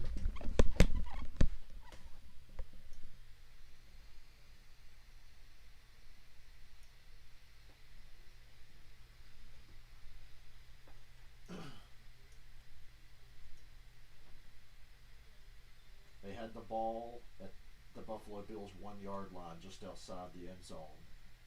They run it on third down, they get tackled and lose 3 yards. So I was like, okay, now you kick the field goal. It's like, if you don't lose yardage, you go for it to try to get this touchdown. But they got pushed backwards. So you kick the field goal, right? No, they line up and they try to throw for the touchdown, and the receiver dropped it. And now the Bills get the ball back, and the Bills are only down by 3. They could have been down by 6. Or if the Colts had scored, they'd have been down by 10. But yeah, the Colts got greedy and it backfired. And that may have been part of why Frank Reich went for it on that 4th and 4 because of his field position. First down. Josh Allen throwing from his own end zone. Oh! Threw that ball a little too hard. It sailed right through the receiver to the corner and nearly intercepted. The few times we've seen Josh Allen rear back to throw today, he's been taking shots. That was a little bit of a miss. Darius Leonard, we asked him about playoff teams. Nothing different, just more cameras. That's the greatest TV. He's right, by the way. More cameras, more attention. Here comes a blitz. Don't run out of the back of the end zone, Detroit style. Ooh. Did he catch that? Official has his hat off on the sideline, though. So I just wonder, was he able to, is he calling him out of bounds and back in? Must have been able to reestablish before he made the catch. Ooh. Yeah, this is going to go to a review. They gave him the catch. Boy, that's close. I say catch just based on the first little bit I saw. Show me this again. Show me this again. I think he caught it. I think he caught it. Yee. No, incomplete. Just on the white. God, that's close. That's close, but incomplete. Phillip Rivers is over there. He'll tell you. I'm surprised he wasn't running in there screaming.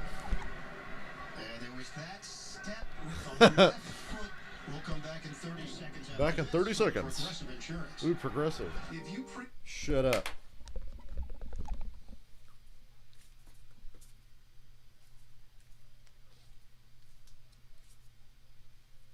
Josh Allen saying, no, it's a catch. Nah, bro, his toe was touching the white. See if this call has any home cooking with it.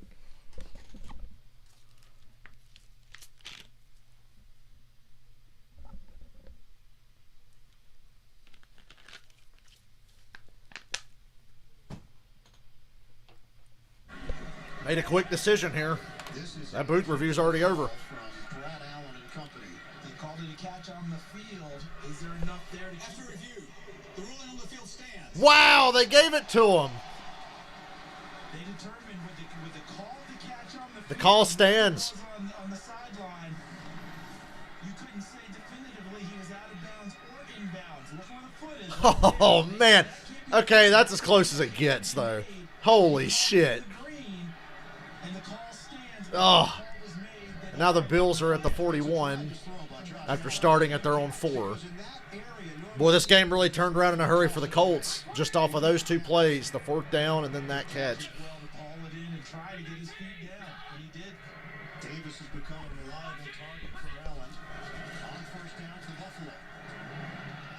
There's Cole Beasley. also picks up bonus yards after the catch. So dealing with that knee injury, Beasley. The Colts have opened up the door, and the Bills are walking right through it. Target to the NFL, 8-yard gain through the air. Now that they're working quickly, that rhythm you're talking about, he may be able to find it here on this drive. Second down and 2. Pressure on Allen again. Look out. Gets out of it, throws across the body. It's caught. Another crazy sideline catch by Davis. How? Boy, he is working that sideline today. It's not Diggs, Beasley, or John Brown. That's a catch. It's going to get reviewed, but that's a catch. That one's definitely a catch. We know that there are triggers of a completed pass is under further review. So yes, under normal conditions, maybe you can catch the opponent napping. You can't catch the officials napping. That'll stand too. That'll stand. And the drag of the feet. Ball, Oh, yeah, that's a catch, son. both of them drag. Total catch. First down. Colts will make a case at the right Buffalo's time. in scoring range again. Yep, after the catch. Our rules analyst, Gene Steratore, watching along with us. What'd you see on that play, Gene? Really tight, and when you take a look at this, guys, the rubber pellets that will pop up when that toe drag happens. As we watch that right foot drag, we can still see that there are some of those pellets popping up, which to me would. This is an unbelievable game, and this is only the first half. And I don't know that it would be big enough to overturn. Be like the last one, I believe. Rolling on the field stands. On the field stands. First down. Yep. This is when I know it gets serious. So really agree, Charles. When Gene starts talking about rubber pellets, I know we've entered a whole new area. And you know what else I thought that Gene illuminated very well, and we thank you, Gene, is the fact that it was called a catch on the field. Can you overturn that? Not enough there, and there was enough to say, yes, that call stays. It's been all pass on this possession. Under a minute to go. Allen on the move. Gets a few yards out of bounds. With the angle out of bounds. Picks up 5. Coming up, Verizon halftime report. JB, Phil, Boomer, Coach Cowers. Scores. I can't get over how good this game is. Coming up, Verizon halftime report. And when I watch Josh Allen get out of the pocket and throw downfield, it reminds me a little of that guy in Green Bay. And what I mean by that is a lot of times when a quarterback gets out, they will just take the easy throw, the check down. Rodgers, Josh Allen, they want to throw the hurt downfield if they get some, some indecision in the secondary, and that's what he's gotten on this drive. Second down and 5. Singletary. God, the Colts are getting great pressure. Throw it away. There was no receiver in that area. It went past the line of scrimmage, though. Let's wait and see when they discuss this one. Oh, boy. Is anyone there? Nobody was there. Intentional grounding. The quarterback was outside the He was out of the pocket, and the ball went past the line of scrimmage. There was no receiver there, though. What did Darius Leonard say when we asked him how do you Third stop down. Josh Allen? Keep him in the well. Keep him in the well. Colts are doing a good job of getting him pressured and running around, but the trouble is he still makes so many plays out of the pocket on the run. Bills are 0 for 3 on third downs today. Coming into this game, they were the best in the league. Third down team in the NFL this year on offense, facing a 3rd and 5. Allen Good protection this time. checks it down to knock. Oh, gonna hold him to a field goal. All right, if you're the Bills, take the field goal. Take the field goal. Somebody make a good decision here and kick this field goal. 37 seconds to go in the half. They don't bite on it. He has to come off with that and throw it to Knox. And the Bills offense is staying on the field. What do I know anymore? I've been watching football for 20 years. And that's a key corner on the 4th and 3, and the Bills are going for it. And they're going to go for Wow. 4th and 3. This should be a 44-yard attempt. Empty backfield. I don't think they're going for it. They're not going for it. They're not going for it. They're not.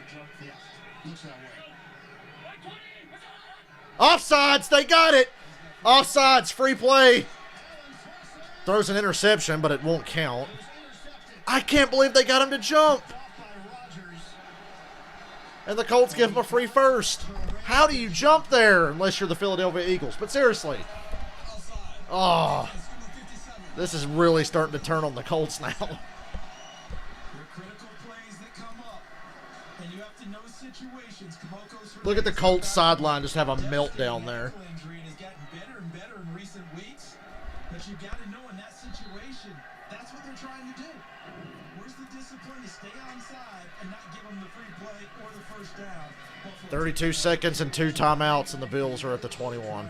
Get the advantage, and instead, Buffalo has a first down at the 21 with 32 seconds to work with. Fake. Oh, intercepted! Attempt at the INT. Isaiah Rodgers. Wow. He lost the ball in the end zone, scooped it They letting him run this back? speed down the sideline. Nope, they're calling it dead. They're blowing it dead. They're blowing it dead. I think he intercepted it and was down in the end zone. It'll be a touchback. Now, you might have to go back and look at this. You could make a case for incomplete. Let's see. Catch. Yes, that's an interception. That's going to stand. This shit is wild, and it's only the first fucking half. I can't get over this game. I can't get over this. That's... Good luck making this call. I say the interception stands, but we'll see. This angle here might show. Oh, no, it's incomplete. Okay, it's incomplete. Holy Christ. That angle there showed incomplete. This will get overturned. I think that it's going to come back and Buffalo will retain possession to get that. Yeah, G nailed it. If you're not under it and the ground is aiding you in bringing it to your body, it's an open and shut case. But how about Isaiah Rodgers coming in, because Xavier Rhodes went out with an injury, and remember they're missing Rock Yassin, normally a starting corner. He's in dress today to play. Incomplete right there when it hits the ground and bounces. At the cornerback position, if you have injuries, Rodgers has been a kick return guy all year. And now he's having to go out in the playoffs and get on the corner. He almost came up with a big play. Rodgers, the rookie out of UMass, Yassin out with a concussion. Here's Brad Allen. After review, it is an incomplete pass. Incomplete. Second down, on the 21-yard line. Please set the game clock to 27 seconds. And that's when 6,500 fans sounds like 71,000 fans. Well, here we are in this spot.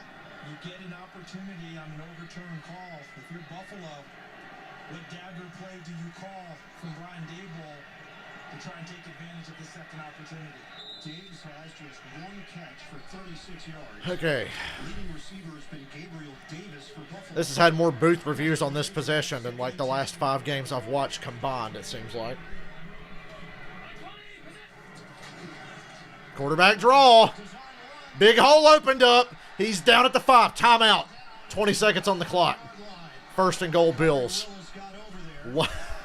But it's a 16-yard keeper. Every other play is just crazy. That's the play. Empty set. They've gone away from Josh Allen being a primary runner. When I say gone away, they've lessened it. But we're in the playoffs. Everything in the playbook. My uncle just said maybe the Bills should throw at that corner again. He just ran 100 yards down the field for nothing. He's got to be tired. Bills have one timeout. First and goal at the 5 with 20 seconds to go in the half. And the Bills get the second half kickoff. Coming up on the Verizon halftime report. So far on the day, Allen 11 of 16, 138 yards, and the touchdown pass to Knox. He also has 5 carries for 38 yards. The Bills have a chance to take the lead. Touchdown, Josh Allen. The ball's on this man to run through 3 Colts defenders there. Touchdown. Allen can dart upfield. Good read by him because that was Danico. And this game just completely turned. It'll never go back. This is game right here. I'm calling it now.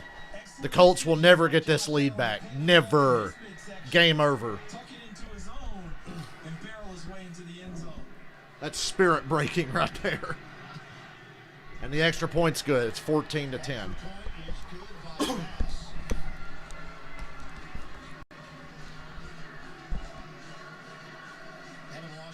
Stephon Diggs this week. We saw a portion of that conversation on the NFL Today. Excellent chat between the two. And when he was asked about Allen, he said, I see him as a little big brother. He's my little brother, but I can't call him that because he's so big. He is a specimen.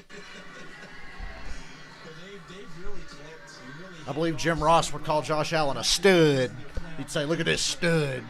Personalities, understanding each other, the chemistry that goes with it. But let's go back to Frank Reich, going for it on fourth down. And I think in his thought process, I have one of the top 10 defenses in the league. If I miss, they got to go 96 yards. Well, they just went 96 yards. Sustaining that drive and getting into the end zone. That's nuts. Is the game over? Oh no, we still got a whole half to go. It is rolled to the 23-yard line, and Pascal, one of the up men, is buried at the 34. So 8 seconds left. Philip Rivers.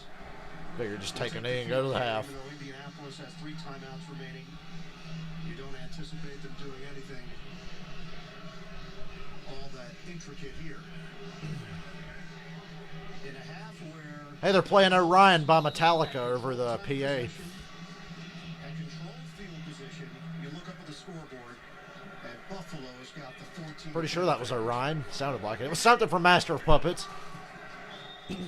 Halftime. Rivers takes a knee. The Bills will have the Mark them. start the second half. End of the first half here in Orchard Park. Buffalo 14, Indianapolis 10. Halftime is next after these first half highlights. I'll wait till the halftime show starts before I run to the bathroom so I don't have to sit in silence. Local station. That was crazy. Lets you have it all. You don't just get Verizon. If Buffalo doubles up here and scores at the start of the half, you can just go ahead and say game over. That's a big snowball rolling downhill right now.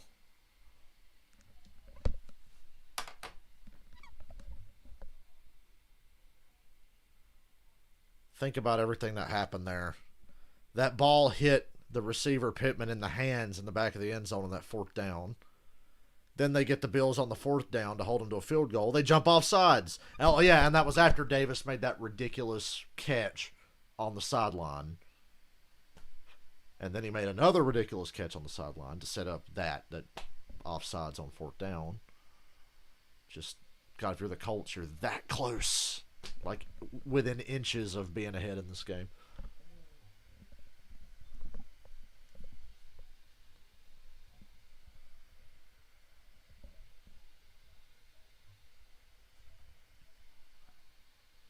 My Super Bowl pick is still alive. Got a whole half to go. Doug Peterson got on the phone with Frank Reich last night and said, here's the thing, man. These analytics, you go for this fourth down.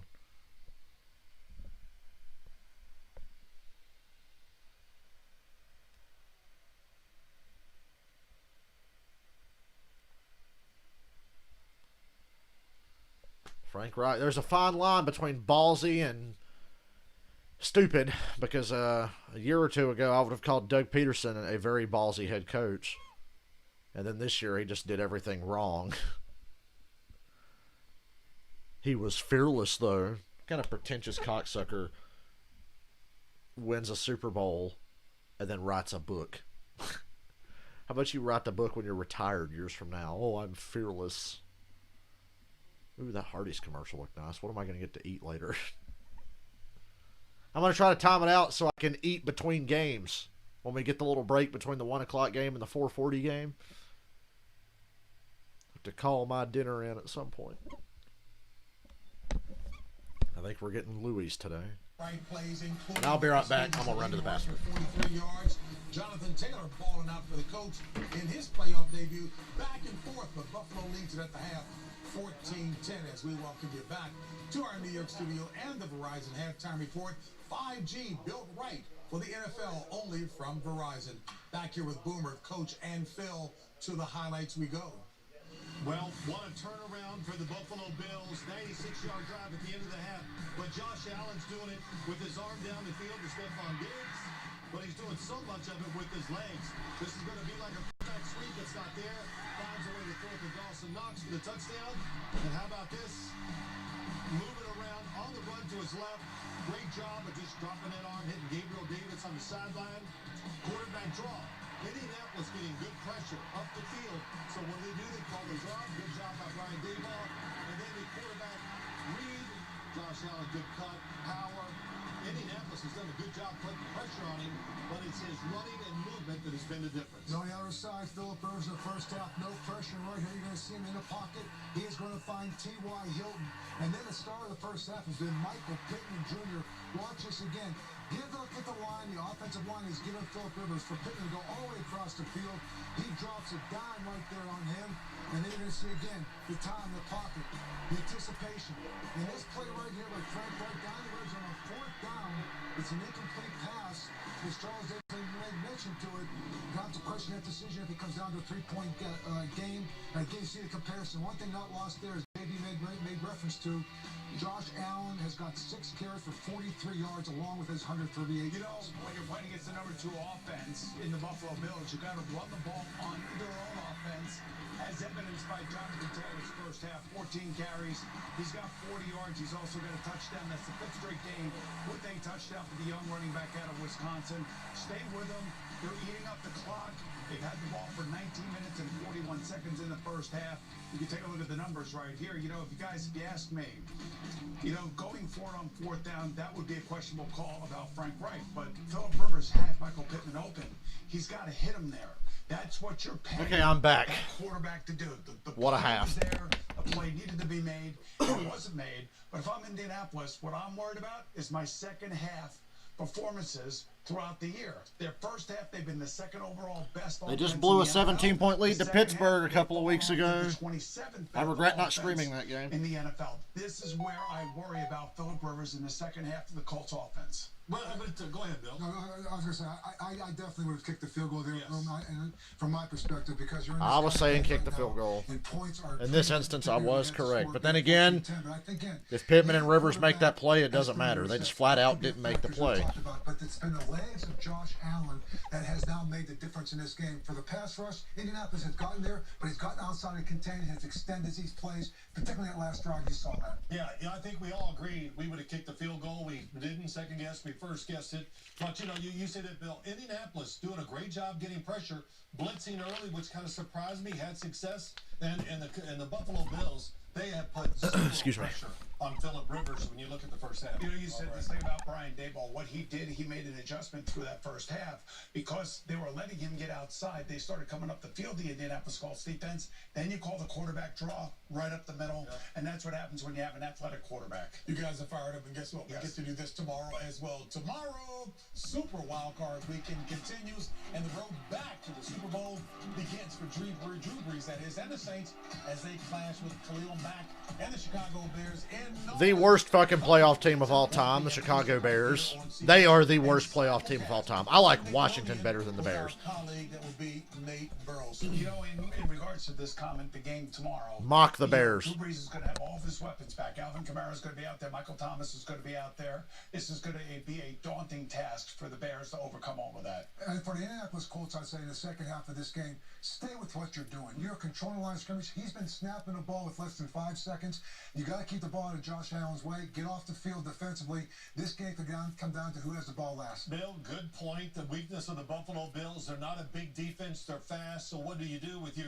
So, you know, they have one of the best offensive lines in football in Indianapolis. Keep running that football at them and shorten this game. You tell them, Phil. Plus with Buffalo, they have never lost a playoff game when they're leading at the half at the Verizon halftime. Ooh, the Bills have never lost a playoff game while leading at the half. Get your jinxes in now. 5G built right for the NFL, only from Verizon. That's the classic announcer jinx attempt right there.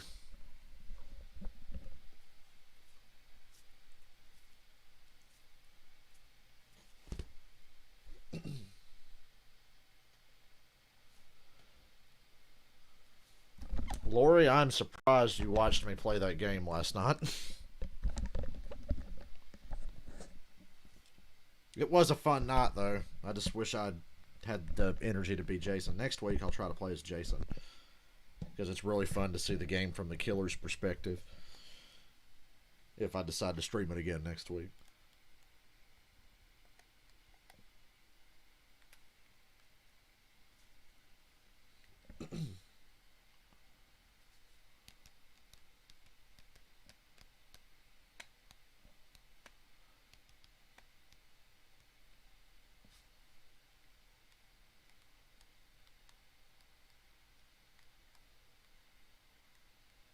I wish I could squeeze in a Star Wars stream today, but it's okay. If there was only 2 games on like there normally would be before we went to 14 teams in the playoffs, then I would, but...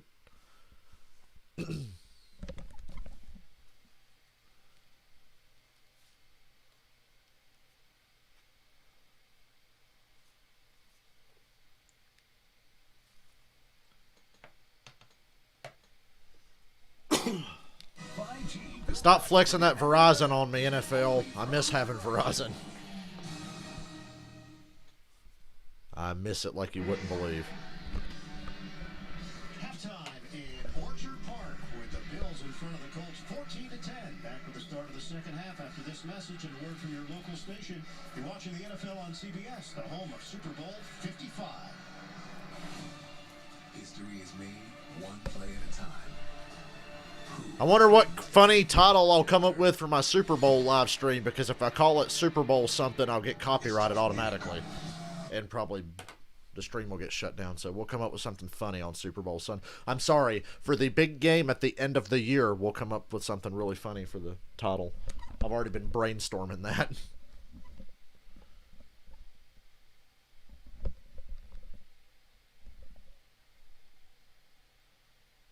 Are y'all ready for the Rona at Daytona? The Day-Rona 500. Just think, early last year, legitimately, I was like, maybe I'll go to the 500 next year. Wrong. I mean, I could, but I'm not gonna. I'm not going to COVID hell down there in Florida. I'll just watch the race right here on television and talk to you people. I don't even know if I'm going to Bristol now, to be honest with you. I want to go to Bristol. See that bootleg dirt race they're doing, but I don't know. God, the pizza in that commercial is good. Ugh. Don't make me fuck up and get pizza today. If I do, it'll be from Louis, but I've had my heart set on the spaghetti and meatballs. I got some decisions to make here. Lori was up till 3 in the morning watching me play Friday the 13th. She's probably very tired. Give her a break.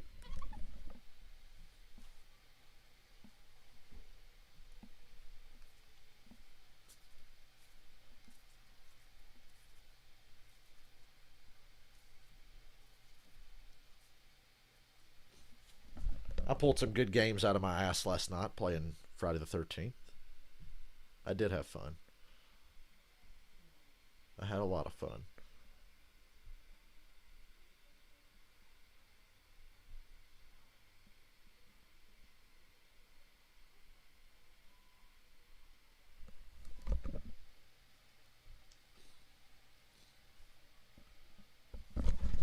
Hold on. I just changed my mind about dinner plans. I gotta go let it be known so when we get food later.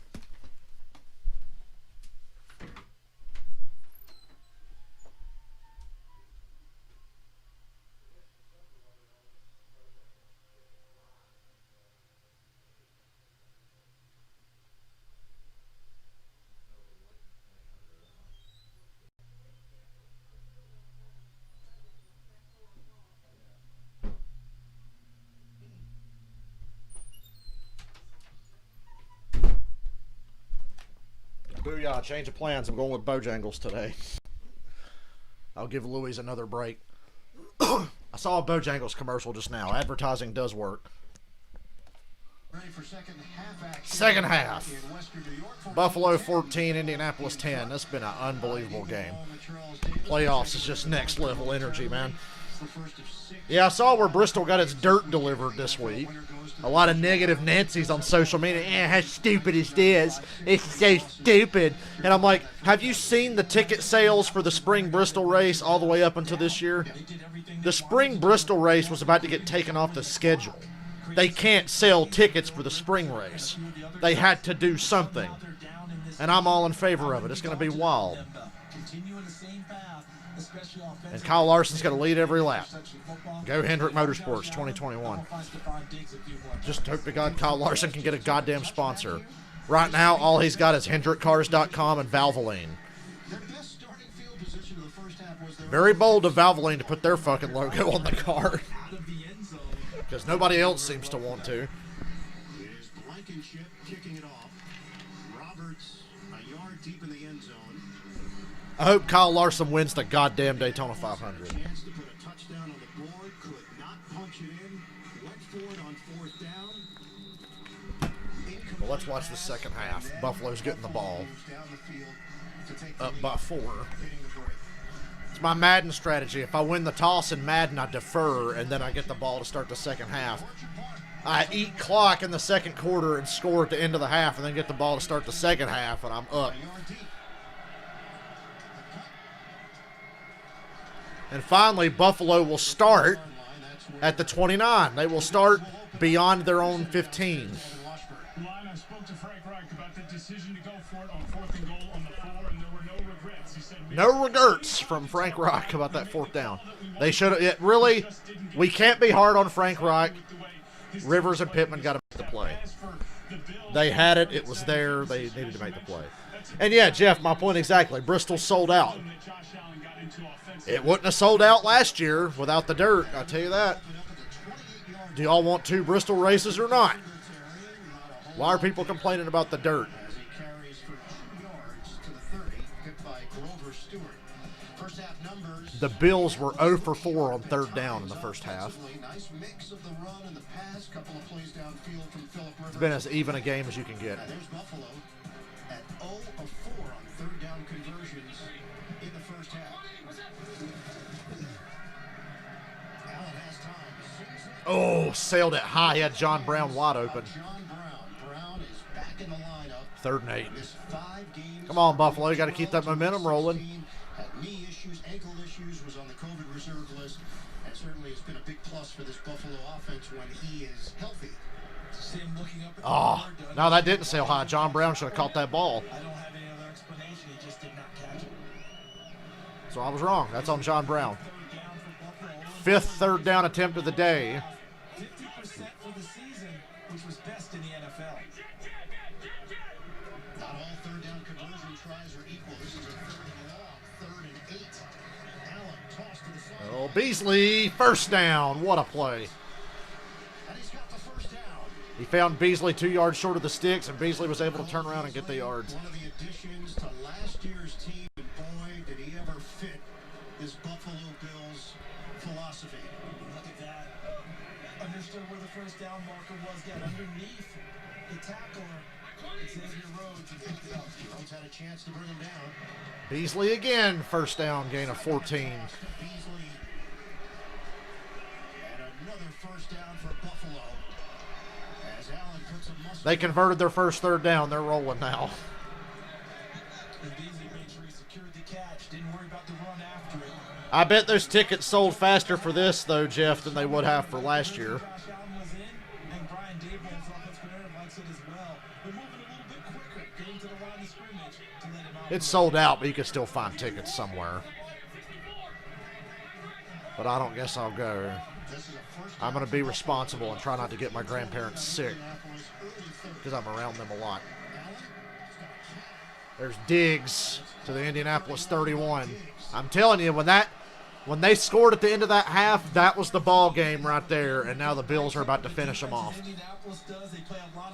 Maybe not finish them off, but it's going to be hard to come back from this if the Bills score again here. But when you have a chance to break one downfield, when you get an opportunity, you seize that opportunity, and Josh Allen did with that. Got an injury in the secondary for Indianapolis. TJ Carey banged up on the play. We're going to step aside.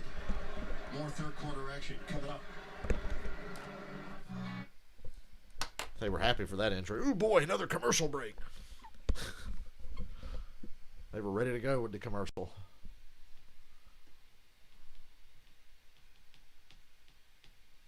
So let me look. Oh, my God. I can't even remember what channel the next game is on. I'm pretty sure it's Fox. Yes, it is. So we should get Joe Buck and Troy Aikman. Woohoo! Lots of sarcastic, dry humor today. For me, Joe, and Troy.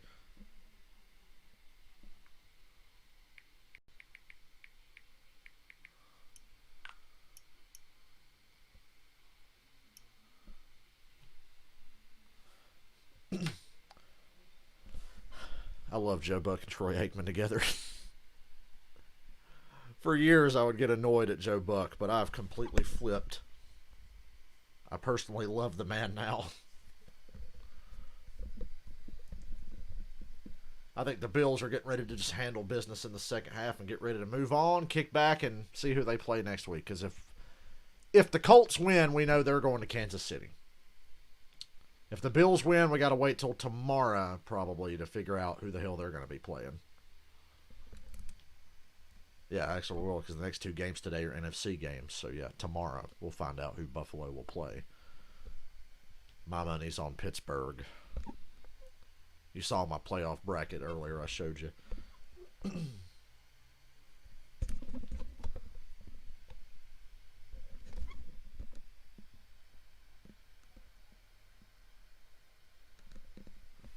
I wish the Bills were wearing their Santa Claus uniforms.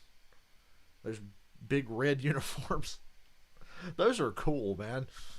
I love when a team has an alternate uniform that's the other color they have, and it just looks completely different from what they usually wear. I love critiquing NFL uniforms. It's like part of the fun of playing Madden is mixing and matching uniforms. Like pants and jerseys and all that. I just wanted Madden to play offense and pick the uniforms. I haven't played Madden since last Sunday. If I'd have woke up early enough today, I probably would have played it this morning, but I slept till like 11:30, 12 o'clock today. All right, Buffalo's in scoring range. They're at the Indianapolis 31. First down. That injury probably slowed them down. That's probably the only thing slowing them down right now was the injury in the secondary.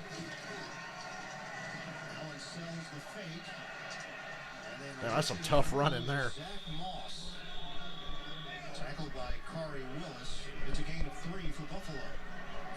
Imagine this. We live in a world where the 2 seed has to play on wild card weekend. Mo money, NFL says.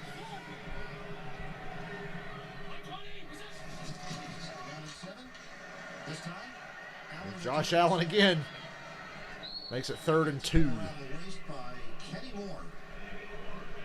And can you tell us the playoffs for Buffalo? And the reason I say that, remember they got away a little bit from Josh Allen, called quarterback runs.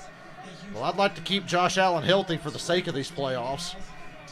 I don't want to have to see Matt Barkley come out here and finish off a game, okay? Or start a game, God forbid. Oh, the Colts blew that up. 4th and 7. Bills have to kick a field goal. Josh Allen a little sore getting up after that one. Went to the well one too many times. Have to settle for a field goal. Another really nice play by Al-Quadin Muhammad, number 97 in white. Holds the point of attack at the edge. Gets outside of the block by Ike Butker and makes a perfect form tackle on Josh Allen. And because they lost the 5 yards, they're staring at a 46-yard attempt. It's about 32 degrees outside. And the kick is good. 17-10 Buffalo.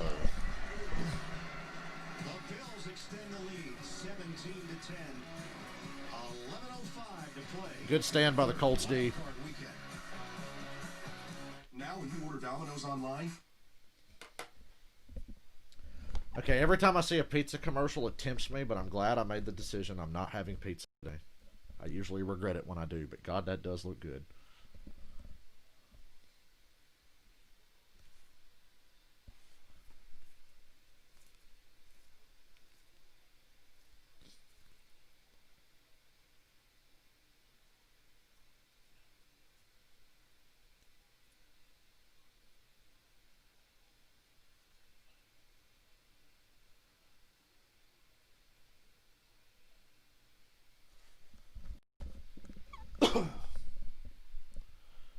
Wonder when I'll get to work this week, if any.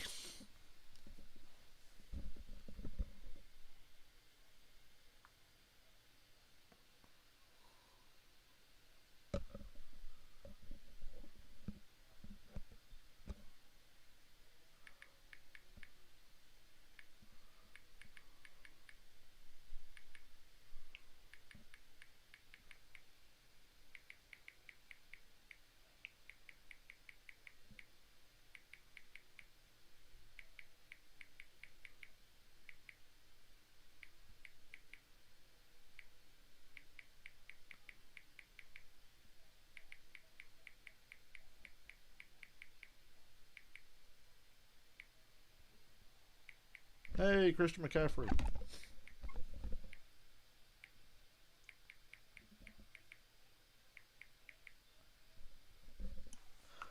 You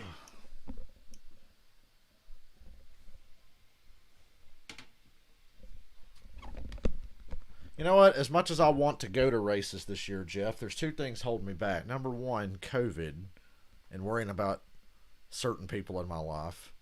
Two, think of the money I'm saving.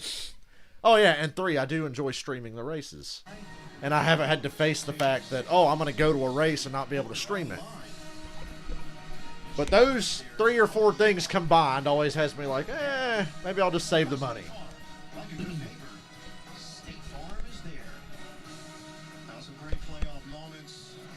Frank Reich, a comeback. Stephon Diggs, miracle in Minneapolis. And the Philly special, one trade Burton for the Eagles. I think he was wondering how he didn't get the statue. Foles got the statue. Maybe a smaller statue down the road. At least they didn't build a statue of Doug Peterson. Or did they? Is he part of that statue? Oh, God. Might want to knock that fucking thing down. We're talking about the Philly special. NFL Man of the Year award recognizes NFL players who've not only exhibited excellence on the field, but whose passion to impact lives extends beyond the game, has led them to leave a positive legacy in their communities. The nominees, Jacoby Brissett and Harrison Phillips. Brissett, he's spoken out against systemic racism. Phillip has donated extensive time to the youth in the community. He's been a member of the Bill's Social Justice Committee in conjunction with the NFL's Inspire Change Initiative. This year's winner will be announced at NFL Honors Saturday, February 6th. By God, there's Peyton Manning. No. The night before Super Bowl 55. To learn more about all the nominees, visit NFL.com/Man of the Year. First down carry for Taylor. All right, for Indianapolis. We're only down by 7. It's all good. You had some things not go your way in the first half. Long way to go. Defense made a good stop just now. Colts are going to be okay. Where does Indianapolis' mindset stand right now? Look, in playoff football, you will get guys who will emerge out of nowhere and become heroes, but really you ride your stars. If I'm Indianapolis, it's number 28, Jonathan Taylor. Right now it's number 11. Are you talking about the closest NASCAR racetrack, Jeff? Or closest track to my house? Because I know there's dirt tracks and shit around here, but like, if you're talking NASCAR tracks, Charlotte Motor Speedway is about an hour and 15 minutes on a good day from my house. With traffic, it's about an hour and 30, but really it's like an hour and 15 from here. That's why I've been going to Charlotte my whole life. Bristol's less than 3 hours away. Darlington's about 4. I live in a great area of the country for NASCAR. Bristol, Darlington, Charlotte, Atlanta, Martinsville. It's all relatively close. Here's a blitz from the Bills. And Rivers finds Dole for the first down. Jack Dole. First down, they give it to him. The question is going to be where they place the football. Local paved, that's probably Greenville Pickens. So I'd have to see how far Greenville Pickens Speedway is from my house. The big tight end, and he's draped on him. You can make a case he was there a little bit too early. I could be forgetting something, but I'll say Greenville Pickens. The big tight end comes up with a nice catch. And it is enough. And they give the Colts the first down. At the 35-yard line. Rivers now 14 of 21, 175 yards. Delay a game. Rivers is begging for a play clock reset. Okay, the Colts got the timeout. No penalty. It will be 30 seconds. They have pressed that play clock throughout this game, Ryan. All right, let's take a look at next-gen stats presented by AWS in that first half. Phillip Rivers dealing with the blitz, and then no blitz. And you know, his numbers throwing the ball pretty similar, right? Blitz or no blitz. But look at the yardage. Against the blitz, they made him pay. Anytime the blitz came up and he hit a target downfield, it was for big chunks of yardage. Hey, look, we don't know what's going to happen after this. If the Colts move on, then Phillip Rivers is not going to have to deal with the questions of next year. But if they don't, we know the questions are going to pop up. When we spoke to Phillip about it, he said, I'm happy I have thought about that if this turns out to be Phillip Rivers' last game, he's playing well so far. He's not getting that awful Dan Marino last game. If you guys don't remember Dan Marino's last game, there's a video about it on YouTube. And, oh boy, it was bad. I think they lost 62-7 to Jacksonville. And, ugh. There's Dole for another first. He slid through the defenders on the ground, wasn't touched, and rolled forward for an extra few yards. Because he didn't get touched. As he goes to the ground, he realizes no one puts a finger on him. So let me go ahead and do the worm and continue upfield. See that? Right over the top, Jermaine Edmonds jumps over him, no touch.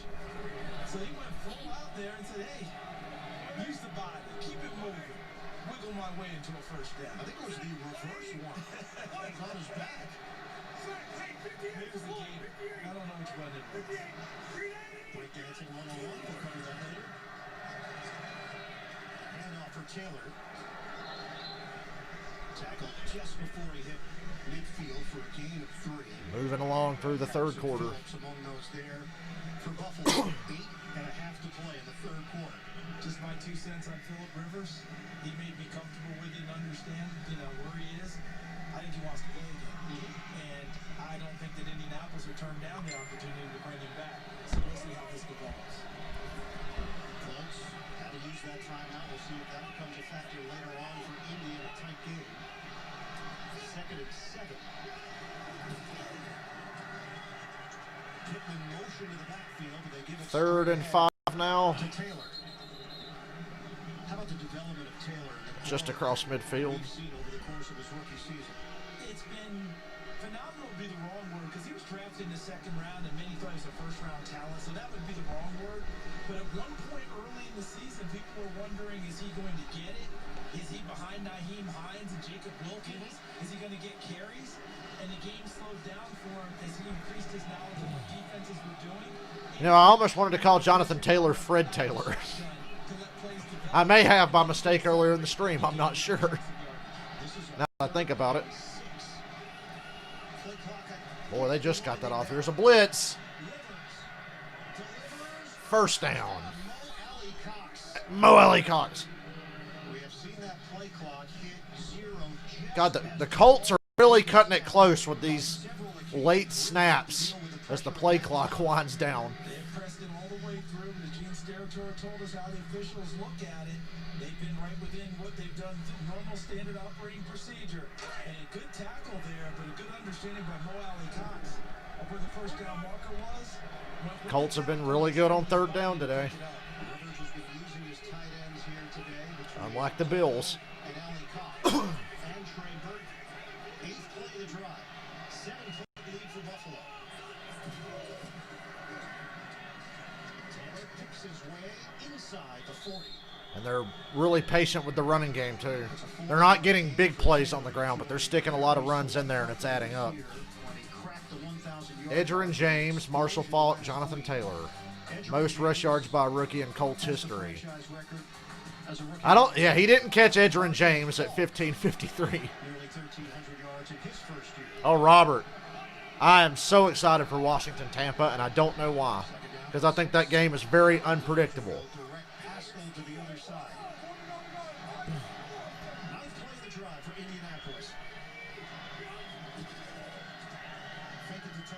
At least if Washington loses, I don't have to watch another NFC East team play until September. Another 3rd and 5 for the Colts here. They've lived on these 3rd and 5s today. That was well defended, though, by Buffalo, because on that type of a play, you're counting on that dink to turn upfield and get you extra yardage. They were right on top of that one. And Buffalo's defense throughout this game shuffled their defensive line, trying to keep fresh guys in the ball game to deal with Philip Rivers and all these changes. Yeah, I heard Washington had weird plans for the quarterback position tonight. It won't work. That never works. But old Ron Rivera and the gang's going to give it a go, I would imagine. 3rd and 5. Rivers finds a man. Trey Burton, Philly special man. And they're in the red zone. Colts convert another 3rd down. That phrase that we use, and I say we overuse it, he threw his guy open.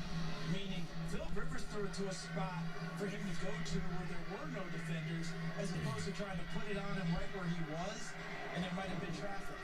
Threw it to the open area. It was a little bit low, but a nice job by Trey Burton. Good mental toughness by the Colts here to not fold after the end of that first half. I was worried that he could get away from him, just based on recent trends with the Colts and how they play in second halves the last month or so.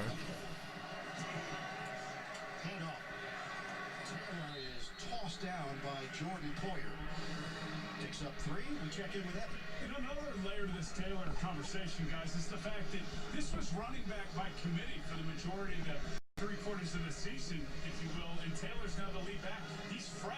He's got 30 carries last week. He told us last week that this is the best. I think Washington's fucked no matter who plays quarterback, because Alex Smith's no good anymore, and what the fuck is Heineke going to do in the playoffs against a defense as talented as Tampa's? Todd Bowles eat that man alive with blitzes. Because if I'm Tampa, I'm blitzing a lot. Got an incomplete pass. 3rd down now. Another 3rd down. This time a little longer. Pass receiver than what we've seen right there. Didn't use him very often on it in that part of the game in Wisconsin. But I think he's got good hands and will continue to get better. 2 unfortunate drops today, but I love what you guys are talking about. I'm telling you, I pray Washington's defense, come on, get 10 sacks and 5 takeaways. You can win the game. Maybe. They'll win the game 16-12 or something if they do that. He carried it all the time. Yeah, he was a workhorse, 2-time winner of the Doak Walker Award. 3rd down and 7 for the Colts. Oh! Pittman and Rivers again. 4th down. Now you definitely, it's 4th and 7. Yeah, one of the few times you'll see Philip Rivers that inaccurate. Damn. Pittman's going from his right to the left. They had it again, and Rivers threw it behind him. That's on Rivers. That's disappointing. And that man-to-man and that crosser, he wanted to hit him on the numbers and keep him on his feet. So Polanco comes out for the 33-yard field goal. That's a shitty way to end a drive. That play was there. And the kick is no good. It doinked. Telling you, man, the Bills are a team of destiny. The Bills are a team of destiny. They've caught every break today. Not in a bad way. It's just every 50-50 play, and now a missed field goal favors Buffalo. The Bills are a team of destiny. It's just meant to be, guys. It's as simple as that.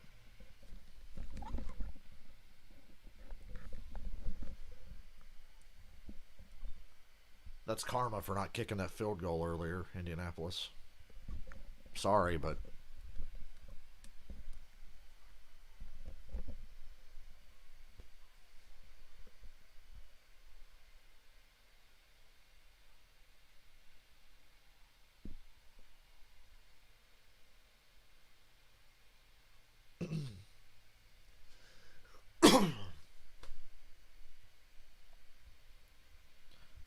Washington doesn't deserve to be in this game tonight, and Chicago doesn't deserve to be playing tomorrow, but here we are. And we all have to watch it. But I'm just curious to see how Washington's defense is going to play, and if they can do enough just to give them a chance to win the game or be in the game.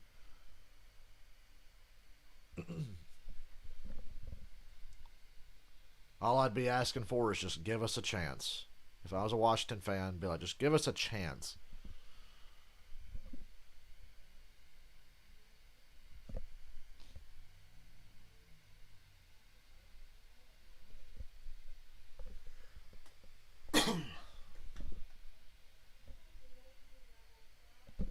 Dwayne Haskins is visiting the Carolina Panthers.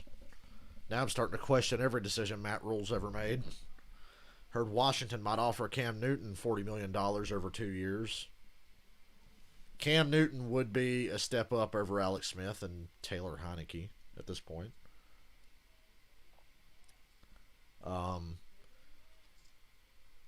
Cam is dynamic enough to give Washington's offense an element they do not have. We can talk about Cam's throwing prowess all day and how he misses and can be inaccurate for long periods of time, but the threat of him running definitely opens things up more. Washington needs another element to that offense, and I think Cam Newton would be a sensible option. Ron Rivera can get the best out of Cam Newton. Everybody thinks they're rumored to get Deshaun Watson. I wouldn't listen to those rumors at all, Robert. Everybody thinks they're going to get Deshaun Watson. Hell, I want Deshaun Watson. I got a great quarterback, and I want Deshaun Watson. There's Allen on the run again. Gets 9 yards on first down. Bills have another chance here to get up a 2-score lead. They put everything on him. Not just throwing the ball. Today, the run game flows through him as well. What was the recurring theme? Everybody that we talked to with Buffalo, we asked about turning point, Arizona game. Yes. There's a run that goes nowhere, third down. The Achilles heel for Buffalo today, the dreaded third down, even in short yardage. On the Hail Murray in Arizona, and it shook them by their own admission. They had to take stock in who they were, and they felt they were the better team that day. They had a chance to win that game after the Diggs touchdown. Now facing a 3rd and 1. And the Bills convert another third down, their second of the day. On the receiving end. I found it interesting to your point about that when we talked to them, just what you said, it shook them, but they all have resolve. And once they got past it and have an open week, I think helped. They said to themselves, one, terrific play by Hopkins. Let's not let that end our season. And Brandon Bean, the GM, told me, we sat down and said, every goal that we have out there is still intact. That didn't shatter our goals. Let's just go out and get them now. And they carried that through the rest of the year. We hit the tune of the morning of this 3rd quarter. And there's Allen again trying to run. Gets swallowed up. Gain of 2. He got more out of that than he probably should have. DeForest Buckner, first man there. Down to Evan. How about Leslie Frazier, guys? He made a point that on the plane ride back, he thought about the Miami play for New England that they faced, that game-winning play. That team went on to the Super Bowl. He brought that up to his team. He felt like it was a positive for his defense. What happened there? Sean McDermott said, yes, unfortunate ending against Arizona. Guys didn't want to feel that again, and the players took ownership on their own. And he could feel it after the bye week. It was a shift. 2nd down and 8. And a first down. Colts didn't get any pressure that time. Battles for a first down. 10 yards for the Bills. The way that the Buffalo is running offense right now is just a 2021 version of single wing football. that Josh Allen is the tailback. Because the tailback back then was essentially what your quarterback is now. But he's handling all the runs. I've got chills thinking about if the Bills can get to the Super Bowl or just even the AFC Championship game. Last year, wild card round, they lost to Houston 22-19. There's Allen. Thought he was going to hold on to it too long. They could end the quarter right now if they want. I'd just take it down to the fourth. Try to get up by 2 scores. Although they're lining up again here. Seeing if they get a look they like.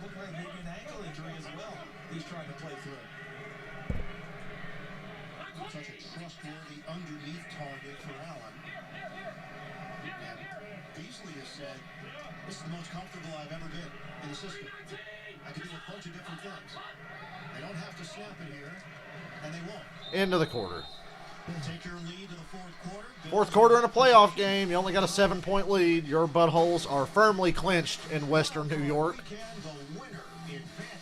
Because it's been a hard 25 years.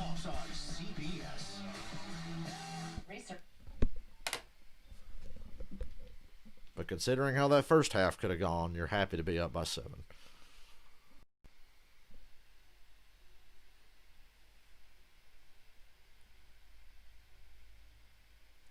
Sad we didn't get any Tony Romo today. Maybe tomorrow.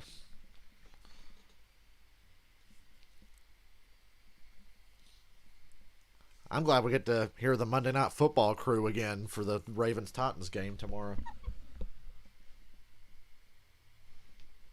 Said all week, that's the game of the week. That's the one I'm looking forward to the most.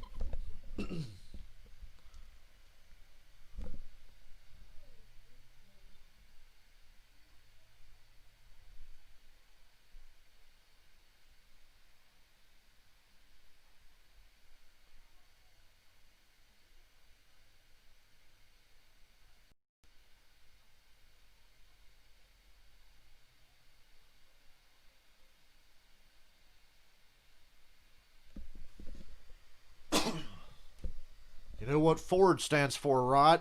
Fix it again, Tony. There's that Bojangles commercial that convinced me to get Bojangles here after the stream is over. When we take a break for the second stream.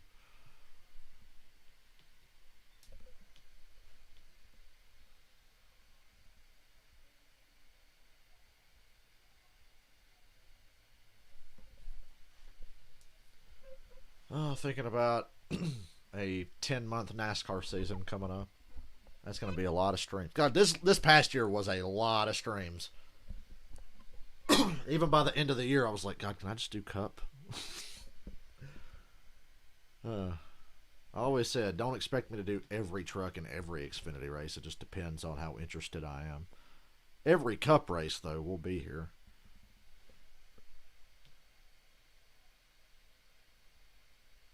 What the hell is this commercial I'm watching? Oh, it's a Jack. That's a Jack in the Box commercial. I've ate at Jack in the Box one time my entire life, and I barely remember it. Couldn't tell you if it was good or not. Must have been okay, because if it sucked, I would remember. I ate at a Jack in the Box on my way to the 2011 Coca-Cola 600. Oh, wait, no, it was 2013. 2013 600. We stopped at Jack in the Box on the way to the track. Like you fucking care, but I just remember. Fourth quarter. Josh Allen has accounted for 249 of the team's 272 yards today. He's very valuable to this team, I'd say. And another first down.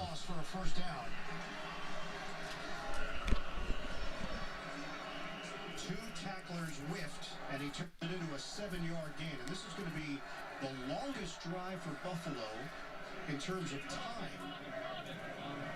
we've seen all day. It's going to crack 4 minutes of elapsed action.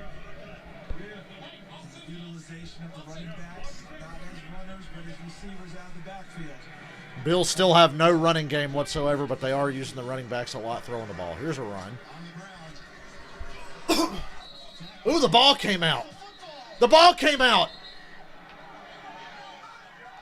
Colts claim they have it. I see an official pointing down. He's down by contact.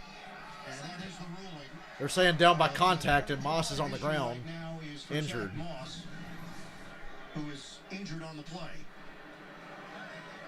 Reaching and raking at the football. Looks like the knee. Okay, he's down. He's down before that ball comes out, I think. Yes, he is down. He just went down awkwardly and got injured. And when he got injured, he let the ball go. So, yeah, Bills ball. I'd say this is a devastating loss, but they have no running game. Does it really matter who plays running back for the Bills? Road's closed. Is that the law? Because you don't have to be a running back. Just be a wide receiver. All they do is throw to the running backs. They never run them consistently.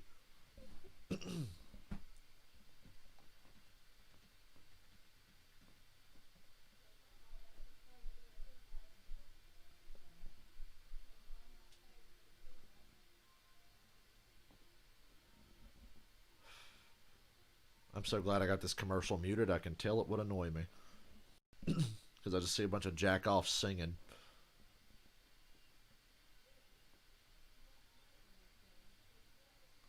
Look at that security guard pretending he knows who that fucking guy is. I don't even know who that is. Some douchebag for the Super Bowl halftime show. I don't know.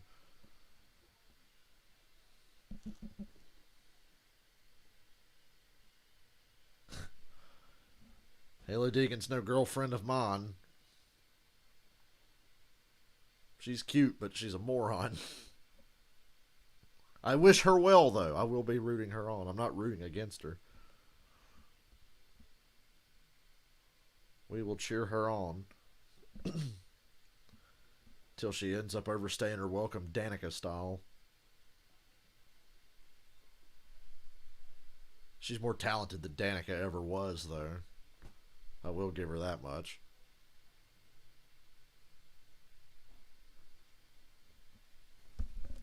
God, is my hair ever going to dry? I took the shower like 3 hours ago. My hair's still wet.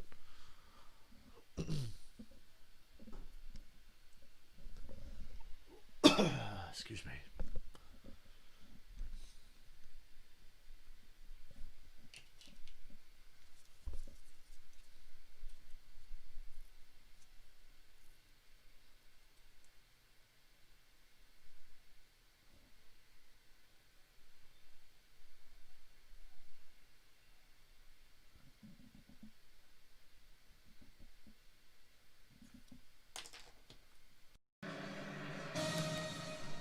The NFL on CBS is sponsored by Universal Pictures and News of the World on demand January 15th.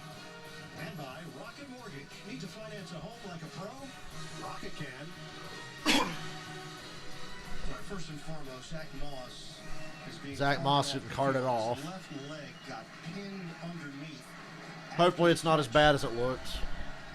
It's not wrapped up or anything. He's just getting carted out, so hopefully it's not bad. Indianapolis is going to lose another timeout. Yep, Indianapolis lost a challenge. So now the Colts are down to one timeout. Down by 7 in the fourth quarter. Probably about to be down by at least 10. The Bills are knocking on the door again. Offensive player of the year in Utah in 2019 and a third-round pick. Out of action for the Bills. Fake it. Oh, Allen going to the end zone. Touchdown, Stephon Diggs. 35 yards. Oh, yeah. What a connection. Allen and Diggs have been doing it all season. Josh Allen throws that thing up, you know it's coming down in the end zone. And Diggs is always open. Stephon Diggs has been open on probably almost every play this year. I give Diggs credit for proving me wrong. He's better than I ever thought he was. Now it drops it right between the 1 and the 4 for a touchdown.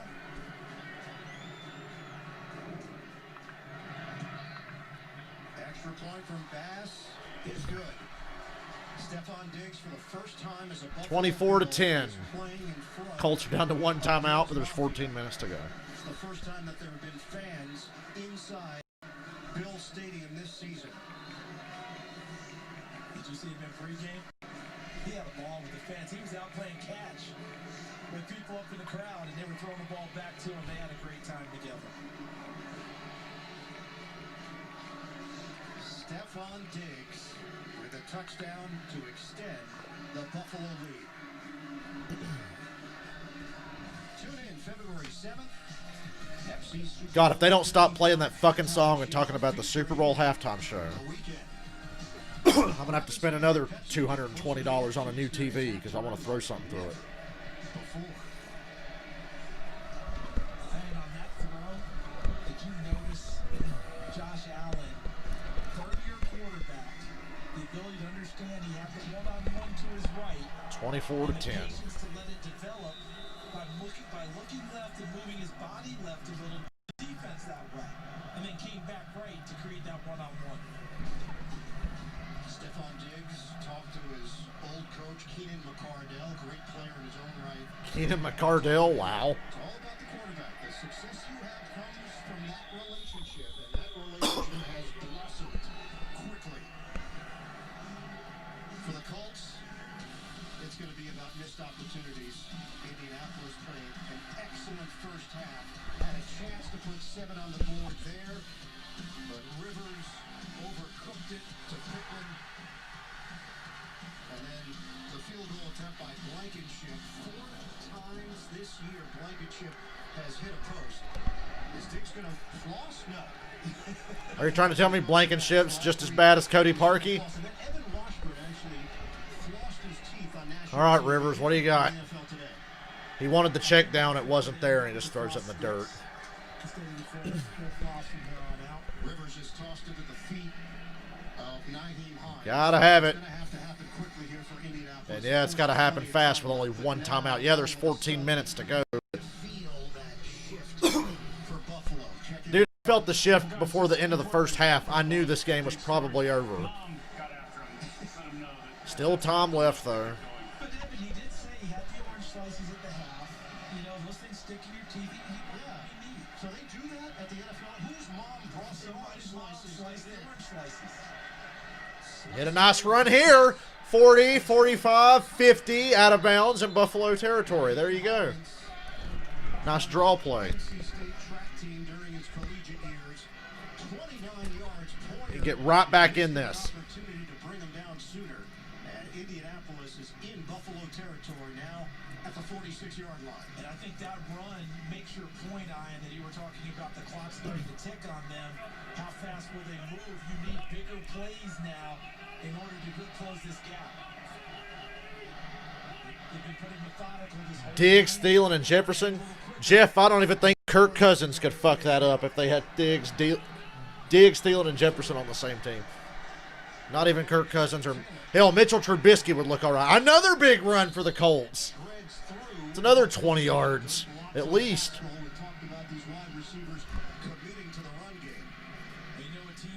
Yeah, they're getting back in this game running the ball. That's on the offensive line, tight ends, and the back himself. Anything after that, you know what that's a result of? Colts have running game and have been money on third down. They can do this.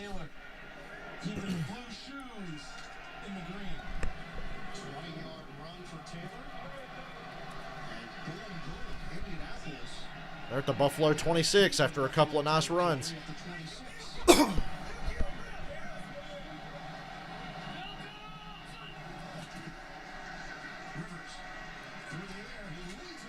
And Pascal down to the Buffalo 15 in the red zone.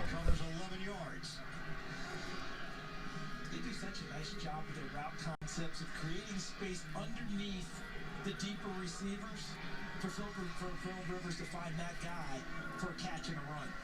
And he found Pascal there on that one. Guys pushing it deeper. Someone cuts underneath, Rivers finds it. They finished 9th in scoring this season at 28 points per game. They were 10th in total offense. Now the Colts trail by 2 touchdowns. Rivers. Incomplete. Looking for Pittman. Boy, Pittman and Rivers, that's bad juju today. They have one nice catch in the first half, but ever since it's incomplete, it's dropped. Rivers misses him by a mile. Stay away from that, Rivers. Frank Reich, we asked you about the emotional part of coming back to said, look, I've been here a bunch of times. That's an advantage for me regarding that side of it. It's a big part of my life. It's a big part of my journey. But this is a business trip. And that's how he's treated it all week. Second down and 10. Rivers gets rid of it quickly. Okay, third down. I'd say it's 4-down territory from here on out. It's 3rd and 3. Now, yes, I would encourage you to go for it on 4th unless you take a sack here. Throughout this game, no matter what the situation, Buffalo has seemingly brought pressure on 3rd downs. Here's another chance here. Let's see if they bring extra people. Rivers dials it up. Oh, touchdown! That was way too easy, man. And the Colts with a tremendous answer. That was a hell of a drive. Here, Jack Joel thanking the O-line. 7 plays, 75 yards. God, that was way too easy. Seconds, and they cash in. Exactly what you talked about, Ian. Them having to pick up the pace a little bit, move it along. Now that should fire up their defense that played well most of today. They take nearly as much time off the clock as they've had throughout the game when they possess the ball on offense. That's a 9-yard touchdown reception for Zach Pascal. And now the extra point. The Bills are offsides on the extra point. Play whistle dead. He did knock it right through the uprights.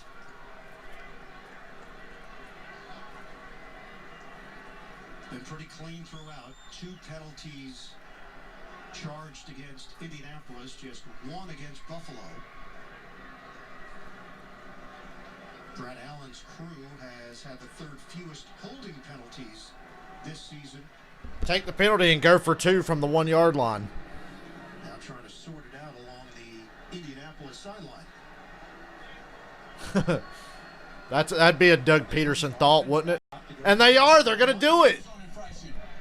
The Colts offense is coming on the field to go for 2 because it's going to be from the 1-yard line. From the 2 to the 1, we will run the try. Wow. I like this, though. I was being serious, too.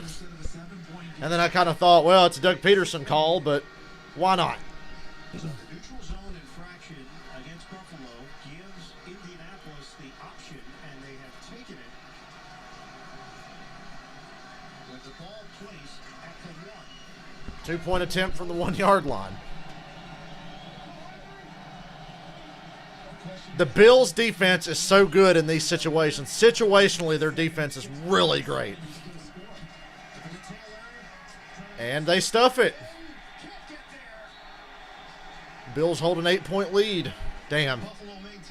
I like going for that, though. It was 1 yard. You're still only down by 1 score. 24-16 with 11:32 to go.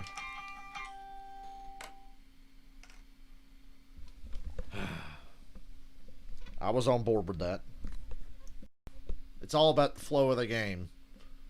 And earlier today, kicked the goddamn field goal. But there, yeah, go for it.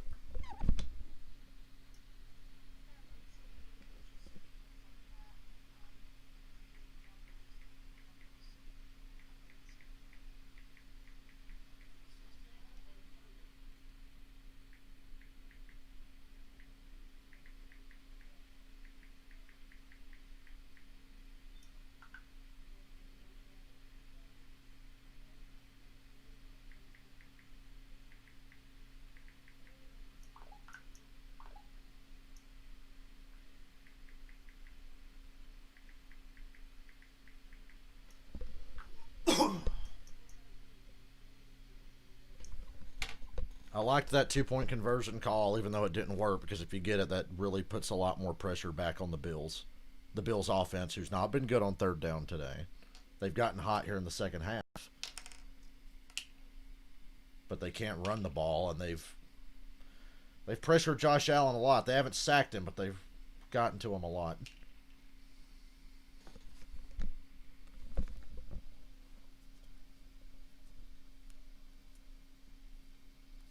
And the Colts tried to get that 2 points, play into their strengths, run the ball.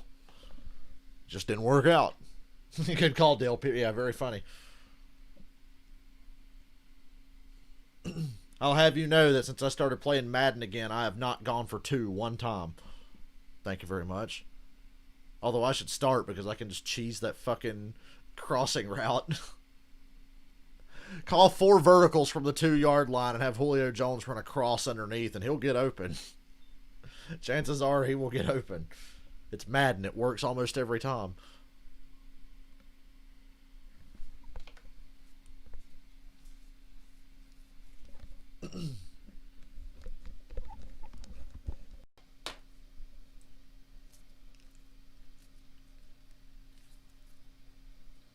No matter what, the Bills will know they were in a game today. The Colts are tough. Definitely a reflection of the head coach. Yeah, I don't understand it because No, I like the call. 7-point game. I understand a little bit about analytics, but in this case, it doesn't add up to me because you're still within range. You're not chasing points at this stage. Now, if you score, you have to get a 2-point conversion. We've seen teams with that mentality approaching. Take a knee. Don't run that out, for the love of God. Bills will start at the 25. Buffalo team. It just doesn't make a whole lot of sense. Coming up next, college hoops action here on CBS. We head to the Big 12. Oklahoma meets 6th-ranked Kansas. That's coming up right here on CBS. Now, hey, listen, that Kansas City effect is real, but I feel like if you're still within your play card, I mean, if you're in your chart of 7 points, I don't see that you have to chase at that point. You're still right there within range. So that surprised me. I know that they're aggressive, but as I said before, they've been uber aggressive today, and it's cost them a few points on the field. Time of possession in favor of Indianapolis, but the score in favor of Buffalo, 24-16. Allen to the sideline, and it's Cole Beasley. Pick up 3 yards through the air. Clock is moving. We are at the 11:22 mark of the 4th quarter. Now you can just see the gait of Beasley. It's not smooth like it normally is. And think about his game. A lot of zigzagging and cuts. Quick, sharp, sudden movements. A lot of those things are. Did they really need to play Cole Beasley today? I know this, though. If they win this ball The game, Bucks are playing Mike Evans tonight, Jeff. Why is Mike Evans playing in that game tonight? Uh-oh. Diggs got loose. Chugging to the sideline. They overplayed it, and then he turned it upfield for 16. Remember, he only had 1 catch in the first half. He made a better effort of finding the ball for him. I don't think Mike Evans should play tonight. Devin White's not playing. He's on the COVID list. That's more concerning to me for the Bucks, is that Devin White's not playing. But you're going up against a team with no quarterback, so you'll probably be okay. If you have 2 quarterbacks, you have no quarterback. 07 in the touchdown to lead Buffalo. Look how pass happy the Bills are. There's Beasley. They're so pass happy. This shouldn't work. But it's working. To the 40-yard line of Indianapolis. He does not mind going where the traffic is, does he? There's Leonard, 53, first-team All-Pro. Right in front of the safety, Julian Blackman having an exceptional rookie season. Ball's well placed. How about the focus? Cole Beasley locking in on that guy. Zach Moss left the game previous series with an apparent leg injury, so it's been Devin Singletary, who had been rotating with Moss. Yeah, there's Allen trying to run again. Fakes on the throw. No gain. He got stood up, and even on his knees, he's a large man. Danico Autry and Anthony Walker combined to bring him down. See, Deion Dawkins is left tackle talking to the Colts about the hit on Josh Allen. But the one thing Josh Allen is going to have to add to his game, the ability to fold that 6'5" frame down to about 3'4" in certain situations. Because if he's standing up straight like that, you're taking those extra hits that he doesn't need to take. 11 straight completions for Josh Allen.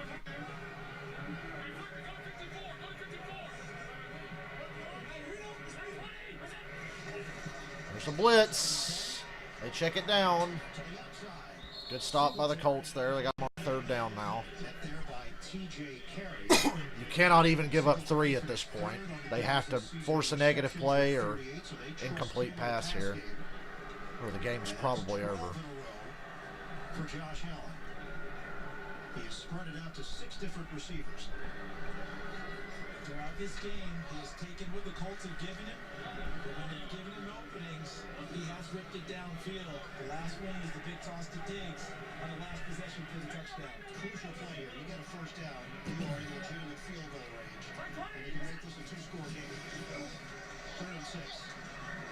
Oh, incomplete. It's incomplete. John Brown, the intended Okay, target. you made the stop. Allen saying go for it on 4th and 6. Why not? Watch Rhodes 26 drive on the Everybody's got big balls today. coming from inside out is Julian Blackman, the safety. They double teamed him, no penalty. And the Bills are going to go for this. 4th and 6 from the Indianapolis 36. They are going to go for this. This is not bullshit. On 4th and 6. Or maybe not. This feels more like they actually will go for it. I'm thinking they definitely go for this. This would be a 54-yard attempt from this spot. Nope, they're not going for it. Nope, sold it. Damn, I thought they were actually going to do it there. Colts didn't bite. They had me fooled. I would have jumped. Not on the field. First time out. Couldn't draw him off this time. 30 seconds. So a timeout taken. Josh Allen has worked so well with Brian Dable, the offensive coordinator of the Bills, a legitimate candidate for head coaching openings in the NFL. Dable very creative, and the pedigree having worked for Saban and Belichick. He's won 5 Super Bowls and a national title. The fact that Daboll's a Belichick disciple would make me hesitant to hire him, because those things never work out. All right, so Charles, what do you do? You got a 4th and 6. It's sad when your coaching tree has Bill O'Brien as your best student. It would be Although Brian Flores is starting to look like a good one. Weather day, you're in no man's land, but it certainly looks like they're counting on the rookie from Georgia Southern, Bass. Tyler Bass. They're going to kick this field goal. It's north of 50, but it could just about put the game away, so I see why they're trying it. 54 yards. Extend the Buffalo lead. It's cold outside. It's not windy, though. If he misses it, the Colts will have outstanding field position. You make this, though, I think the game's over.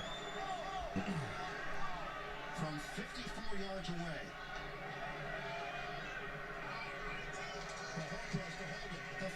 Wow, he nailed it. Nailed it. Never a doubt. 27-16 Buffalo. Yeah, that's got to be game right there. With 8:08 to play. For realsies this time. What a kick.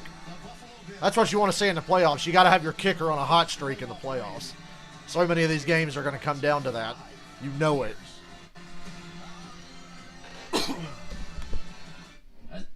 So, wow.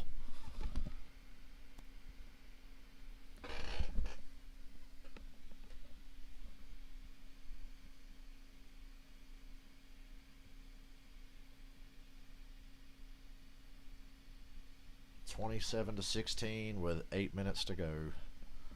That one timeout is the only reason I think the Colts are fucked. They don't have their timeouts.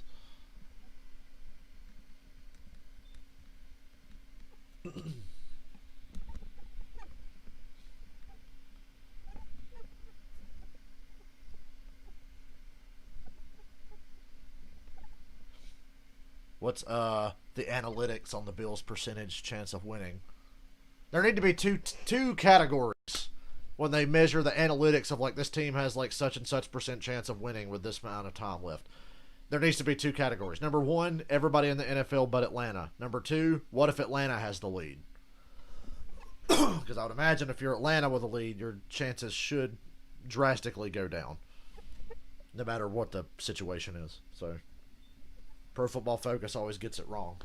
2 categories. Atlanta with a lead, everybody else with a lead with so much time left and timeouts and all that.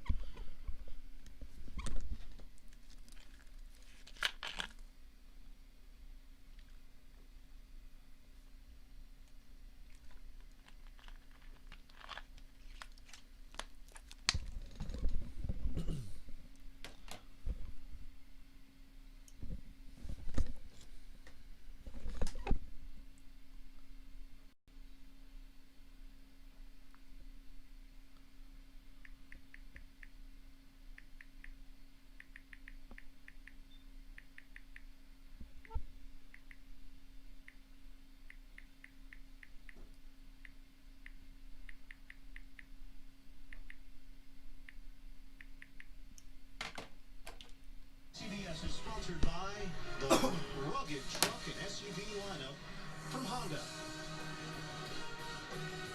Verizon, the network more people rely on. And by Pizza Hut, official pizza sponsor of the NFL. The Buffalo lead is 11.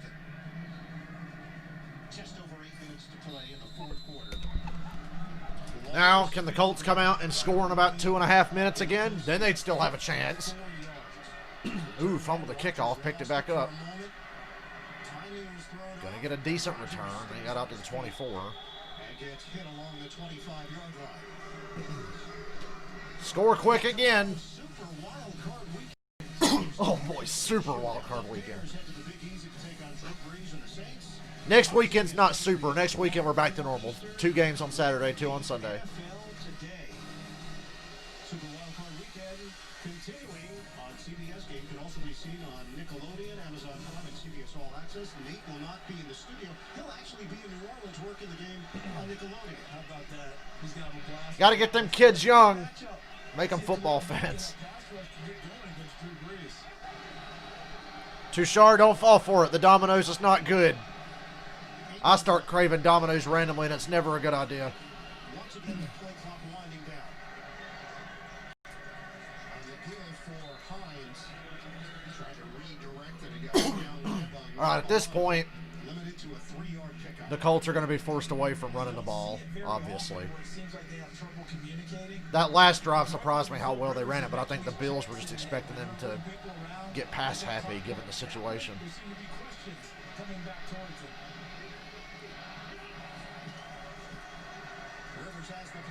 Incomplete.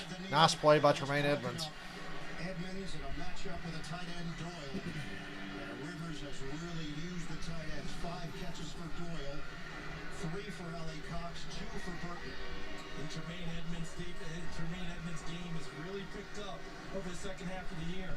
Fought a sore shoulder early in the season, wasn't making the plays that he originally made. Last half of the year looking more like the guy who's going to his second Pro Bowl. Get wings, man. The chicken's good. Protein, man. Protein. Get wings. That's what I always do. First down, Trey Burton. First down to the 40-yard line. Remember that next gen we showed you about Phillip What Rivers versus brand do I prefer for pizza? Generally Papa John's, but there's this place here in town, an Italian restaurant called Louis. They make phenomenal pizza. But as far as the big chains, Papa John's, that's my shit. Can't go wrong with the Papa. And Hines is in the secondary. He's to the Buffalo 30 and down to the Buffalo 26. Here we go again. Still got to score quick, though.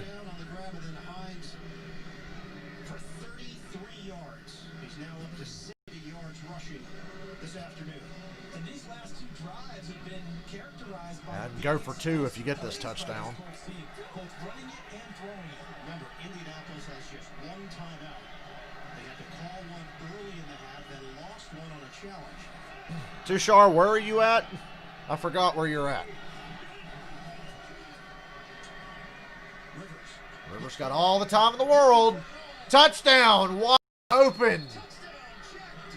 Jack Doyle. This game is not over. The Colts will not die. How did he get that open? And how did Rivers have this much time? against Matt Milano and create the touchdown. And this one, Matt Milano appeared to be That's crazy, man. looking back inside, believing he had help from someone, and there was no one there. Go for 2 here. Pittman goes inside. Doyle runs a little out and up. That's one of them Austin Hooper touchdowns right there. Behind him, no one there. Wide ass open. And the Colts have to go for 2 here after going for it. Oh yeah, you're in India. Previous possession and Yeah. not getting it. They trail 27-22. There's a 2. Got it. Jack Doyle scores the 2. We got a 3-point game. 27-24 with 6:13 to go. This is not over. 6 minutes left. How's the pandemic been in India? Has it hit you guys hard? Did matchups that they like. He works against Taron Johnson, their nickelback, and it's another size advantage for Jack Doyle, who gets the step. Ball's perfectly placed. Look at the strong hands by Doyle, taking it to the ground for the 2 points. This is why Frank Reich is one of my favorite head coaches in the NFL. The Colts will never lay down. That's it. 5 plays. They go down the field. They scored in less than 2 minutes again. So they went 238, 155. They went 238 on the previous one, and now they scored in under 2 minutes and got the 2-point conversion. That's a 3-point ball game. Tushar, we're still getting our ass kicked here in America by this pandemic because we got idiots running the country. So we're still crippled by the COVID outbreak. I can barely leave my house. But on days like today, it's okay. I'm just watching football. Blankenship will kick it off. Terrible for Roberts. Better hold on to that ball. That was pretty ballsy there. Down at the 24-yard line. With a 3-point lead, we got a kick returner trying to hurdle guys with the ball way out away from his body. Thomas, 158 rushing yards. As a team, the Bills went for 341. Steve Tasker, our buddy, had a 37-yard touchdown. The Bills, a winner. If somehow the Bills lose this game, I swear to God. Steve told everybody it might be chilly here today, He wasn't wearing a jacket. 6:07 to go. Well, he's a true Buffalo man. You and I, the jackets. Puts the pressure back on the Bills offense. And they convert a first down there. They got to settle in and run the ball a little bit. This clock has to drain. I know they've only got a 3-point lead now, but they're too pass happy. They're not balanced at all. You can see why they're 26th in rushing. Not going to try and just tuck our horns in and run the football and rely on our defense. This is what we've done all year long. Going to rely on Josh Allen with full trust to make the right decisions throwing the football. Now they're letting that play clock run down a little more than normal. And Josh Allen goes down. He gets sacked.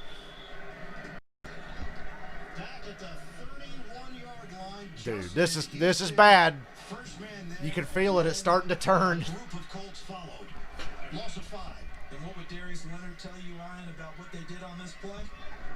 They kept This game is really starting to get away from Buffalo. right there in the pocket. The coverage downfield allowed everyone to get to Josh Allen for the sack. Danico Autry and Houston will probably share it. If this game goes to overtime, I'm not going to get a break between games to eat my damn food. Well, congratulations on your country actually taking the pandemic seriously. Oh, wow, what a play. First down. They are trying to put this game. They got out of bounds. It stops the clock, but they get the first down. Keep the ball moving. Look at this. Pump fake. Fakes him out.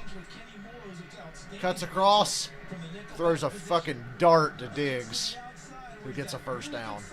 The only good thing for the Colts is that they got him out of bounds. A free timeout, essentially. Hey, Janet. Boy, Janet, this game's getting pretty fucking intense in a hurry. The Colts won't go away. Are you ready for Joe and Troy up next? There's another break for the Colts, an incomplete pass. The intended target, pressure from Muhammad. I'm about to get some Bojangles chicken here in a little bit. That's what I'm going to be eating. Bojangles chicken, seasoned fries, Cajun pinto beans, and a thick-ass biscuit. Southern style. I don't understand how the Colts are still in this game. The Bills should have put this thing away about 15 minutes ago. Joe and Troy are on deck. Oh, well, first down. Stays in bounds. Okay, now it's starting to wind down for the Bills. That was huge. We saw Zach Moss went out of the game earlier with an injury, but you don't lose anything with Bills defense. Remember how the Bills defense played today against Indianapolis if they wind up having to play Kansas City? Because if Phillip Rivers and the Colts can get back in this game that fast, imagine what the Chiefs can do to these guys. Just something to remember for 3 weeks from now if it comes to that. On that run. We're down to 3:52 to play.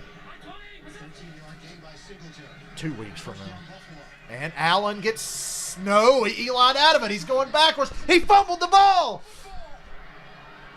Oh, I think the Bills recovered, though.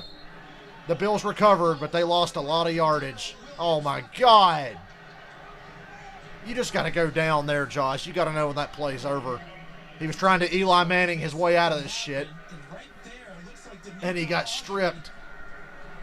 Was he down at all before the ball came out? No, they did not blow him dead. They did not blow the play dead. They let that go, and he fumbled as he was going down.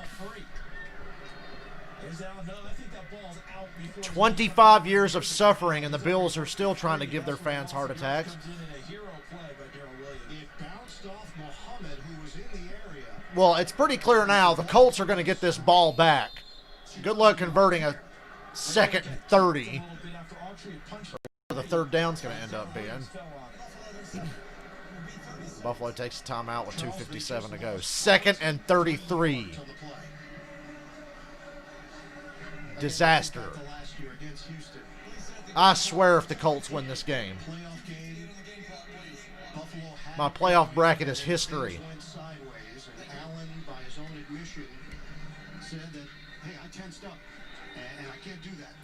Tushar, we're supposed to fine people here in the States for not wearing masks, but nobody ever gets fined for not wearing masks because the idiots in this country don't want to enforce it. In terms of what we're seeing from Josh Allen now is you could see the tenseness last year. You could see it on his face, the body language.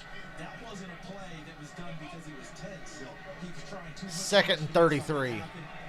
If you're the Bills, you just got to run this ball here and drain some more clock. They're going to take a shot and try to get a lot of this yardage back. Incomplete. It's 3rd and 33 with 2:52 to go. Dude.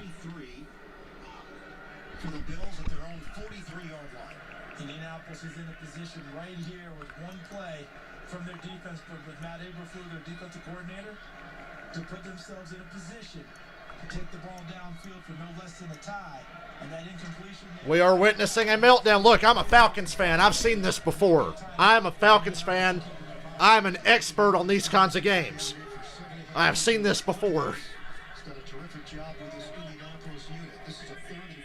Life comes at you fast in these fourth quarters. Take a shot. Get this 33 yards.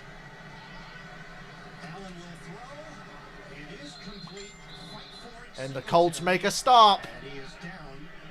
4th down. The Bills can take it almost to the 2-minute warning. Now the Colts will take their last time out. They'll have 2:37 and the 2-minute warning down by 3. Holy shit. What happened in this game? The Colts are out of timeouts. 2:38 on the game clock. Of course, we'll have the 2-minute warning. This is a big punt here for Bojorquez, because he can't knock this into the end zone and let him have some breathing room coming out. He's got to put it down there and make them go as far as possible for this last drive.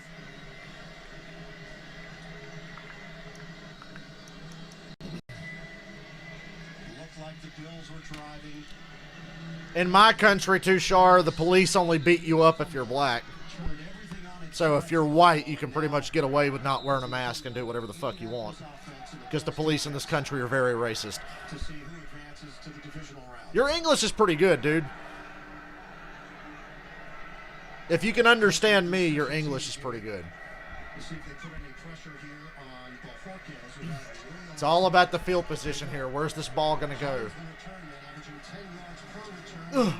The Colts will get the ball at the 14 with 2:30 to go, down by 3. Oh my God, guys, this is it. I think the Colts are going to win the game. I got a feeling now. They've scored way too easy on those last 2 possessions. If you're the Bills defense, what do you do here? Nothing you did worked. You played zone. They just ran the ball down your throat and scored in 2.5 minutes. Next time you tried to account for the run, they threw over your head. What are you doing? 10 or more points this season, tied for the most in NFL history. Look, it's been a unique year. To put it mildly. This is where Buffalo has helped for the first time. 25 years, Buffalo fans. And today might not be your day. Remember, the Bills are my Super Bowl pick. So I could be proven wrong in the next couple of minutes. First down for Rivers and the Colts. He throws. And a first down. And guess who? On the ball, you can get a play in before the 2-minute warning. That's a first down. Seventh of the day, and it's a first down. Gain of for 11. covering 11 yards. And Buffalo's defense at this point having I'm scared. I'm sick to my stomach for Buffalo fans right now. This is a helpless feeling. The Bills should not be in this situation. This game should have been over. Oh, Tremaine Evans broke that up. We'll have another play before the 2-minute warning now. Stops the clock with 2:04 to play. Phillip Rivers, long career, 36 career game-winning drives in the fourth quarter. Somebody in that Bills defense is going to have to take advantage of an opportunity they're about to get Against the Colts. and come down with one of these passes that Rivers is going to throw up. With the Chargers. Signed a one-year deal, and he brought his fiery leadership to Indianapolis, the relationship that he had with Reich going back to their Chargers. I don't know, Tushar. The police in this country are very corrupt.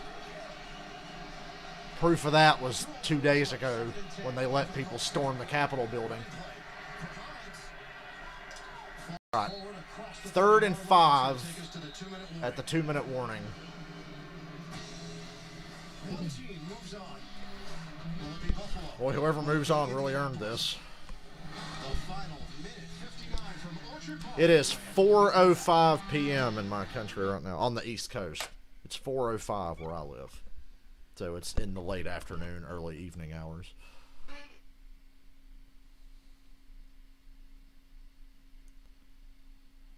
And we're watching to see if the poor Buffalo Bills fans get their hearts broken. Have the Bills really experienced heartbreak? Because it's been 25 years since they really mattered. So it's just been a lot of losing, and they've gotten used to it. But this would hurt if they lost this game. This is the kind of game where if you're a Bills fan, you're just going to go sit in a dark room for 4 hours afterwards. Not even cry. Just sit there. Play Madden over and over. Try to recreate the situation and get it right. Just to make yourself feel better.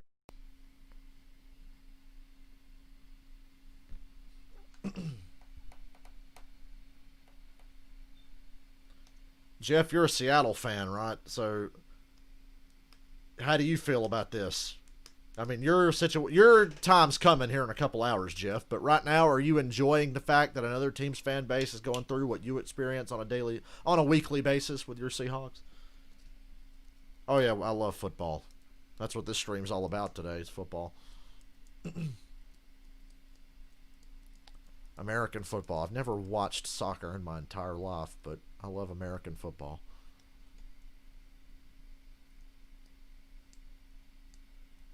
Jeff, my attitude's like yours. I'm glad this isn't my team right now.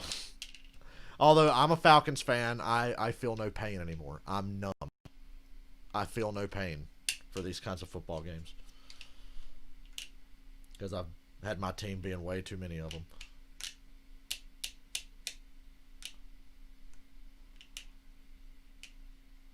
I do have sympathy for the Bills right now. It's not over yet, though.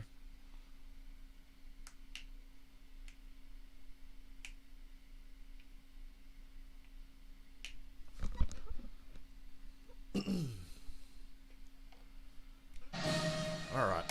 The NFL on CBS is sponsored by the Home Depot. How doers get more done. And by new Bud Light Seltzer Lemonade. Enjoy responsibly. 1:59 to play here in Western New York. 3rd and 5. 27-24. Good thing is you got 2 downs to get this. Colts still need 2 downs for 5 yards. 38 yards to get into Blankenship territory. I can't believe that only having 1 timeout thing didn't come back to bite him in the ass. At least it hasn't yet. Took a while for that ball to get to Rivers. Ooh, it's going to be 4th and 1. 4th and 1. Run the ball here, get this first, and keep on trucking. This is tough because you got tackled and bounds. You've got no timeouts. You're on a 4th and 1. You'd like to take your time and get this play right, but because of the situation, they've got to hurry to the line here.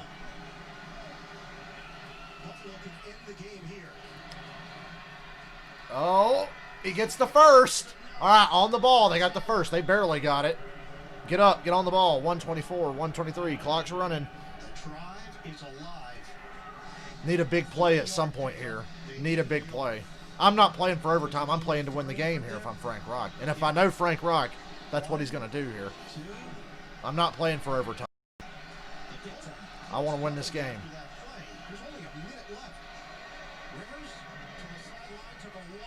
Incomplete. At least that stops the clock, honestly. Jack Doyle, the intended target, stops the clock with 1 minute to play. Rodrigo Blankenship. Hey, let's keep this in mind. Evan Washburn downstairs, he's been communicating with us.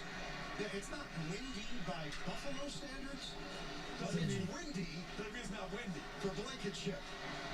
Dome kicker, University of Georgia, long this year, 53. So for Buffalo, you've got to guard the 35-yard line because that makes it about a 52-yard kick. On 2nd and 10. Rivers. Oh, man, if Hines had caught that, Trying to hit Naheem Hines. he'd have got some yards. The hustle play by Ed Oliver. Did he get a hand on the ball or at least affect it? I've never watched soccer in my life, and I know who Messi is. So that gives you an idea of what impact Messi's had. I guess he is God. Because even I know who he is.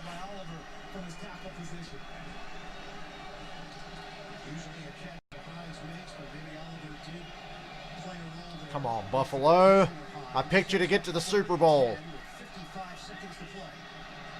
And they're hanging on for dear life against the Colts. There's a blitz. Oh, broken up. It's 4th down. There's that secondary, like I said, Tre'Davious White.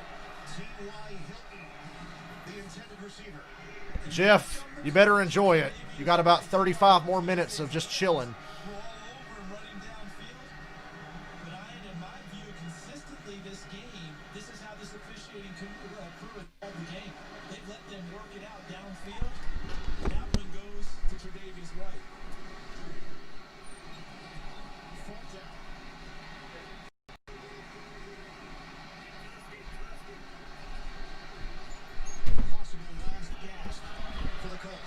Fourth down.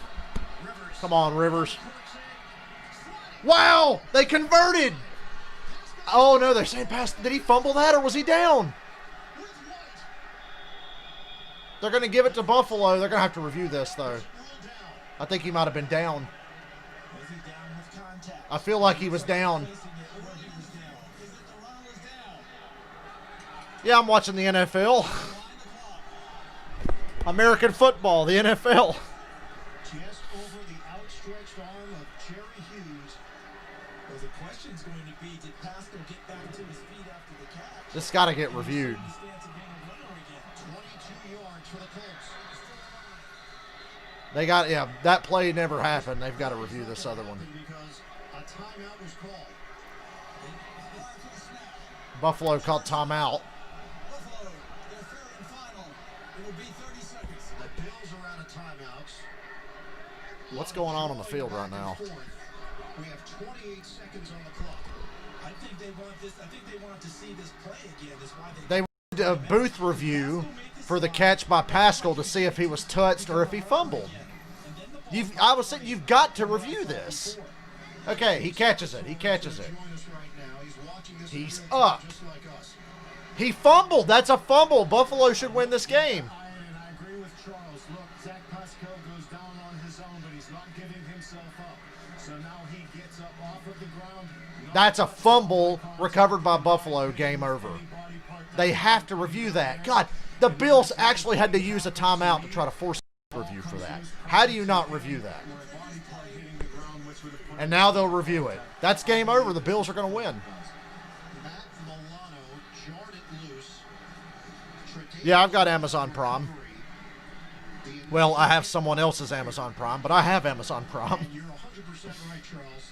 That's Buffalo calling the timeout to make sure. Buffalo had to call a timeout to win this game And what Gene said, because somebody fell asleep up in the booth and didn't call for a review here. if you catch the ball and he just stays on the ground like that, you're giving yourself up. You're not a runner. Play is going to be over. But as he moved himself up to become a runner again, ball's in. School's back in session. So, and Milano knocks it free. Poyer had the punch. That might have loosened it. And then Milano absolutely knocked it away. That's a fumble recovered by Buffalo. He's turning to become a runner again. And that's where the action happens. You mentioned the punch from Poyer first, Milano with the left hand second, and that ball comes free before he goes to the ground. And we have a clear recovery by Buffalo. This will be interesting. If this doesn't get overturned, I swear.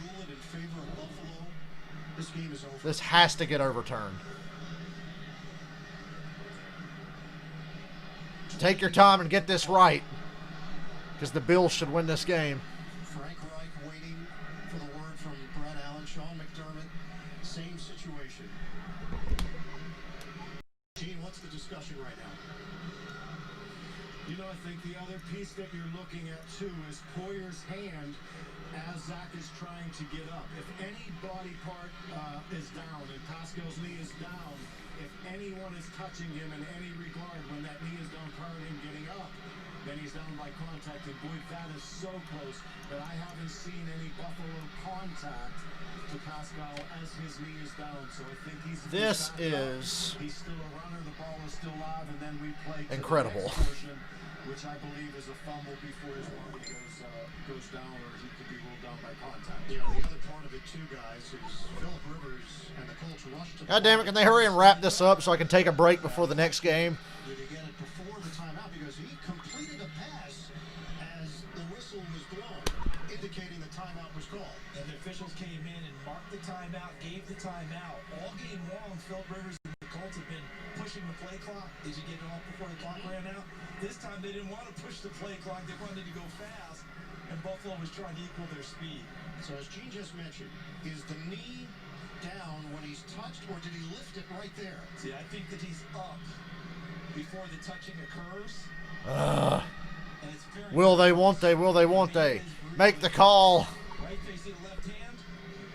Because the call on the field is that he caught it. This has to get overturned. The call on the field was that he caught it and was down by contact. We all know he fumbled. He got up and fumbled. With 28 seconds on the clock. And what quick thinking by Coach McDermott, guys. The rush and call that timeout just as the snap was about to occur. That is really a big move by Coach McDermott right there. Well, because you can't throw a red flag. We're under 2 minutes left. So you can't trigger it yourself. The only way that you can get the officials' attention to that point is stopping the game with a timeout. And where he was in the game, having that timeout in his pocket wasn't going to do nearly as much good as trying to challenge this play.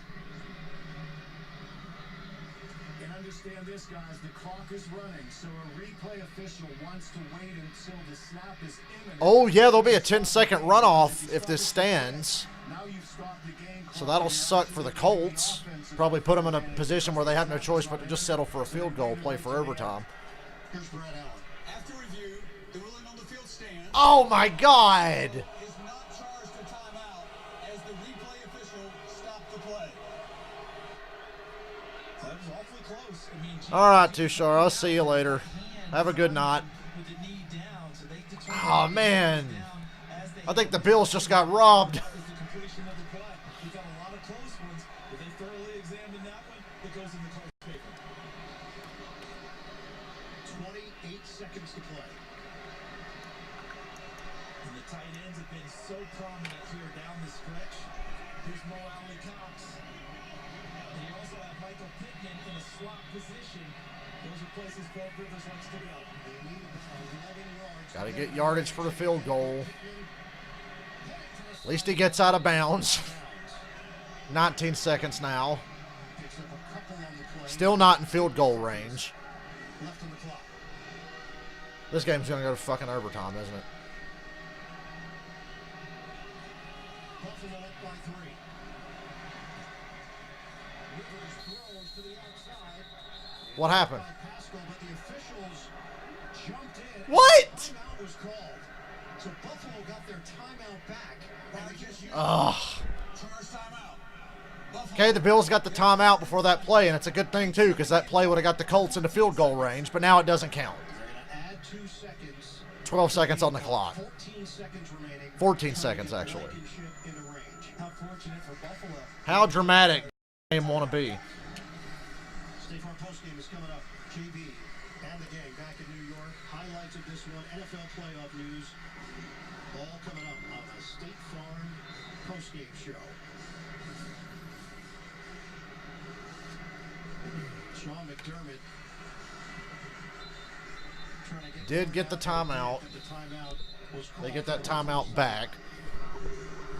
Good thing they had to use it there, or the Colts would be in field goal range right now. The race against the clock has been something today, hasn't it? Phillip Rivers in offense with the play clock winding down. Sean McDermott getting it before the ball snapped. We are coming down to the wire in Orchard Park. They're at the Buffalo 47. Nobody has any timeouts now. There's not going to be any icing of the kicker or anything like that for the rest of the day. 3-man rush from Buffalo. Rivers throws it away. 8 seconds to go. You get tackled in bounds, you're done. Third down. 8 seconds to play.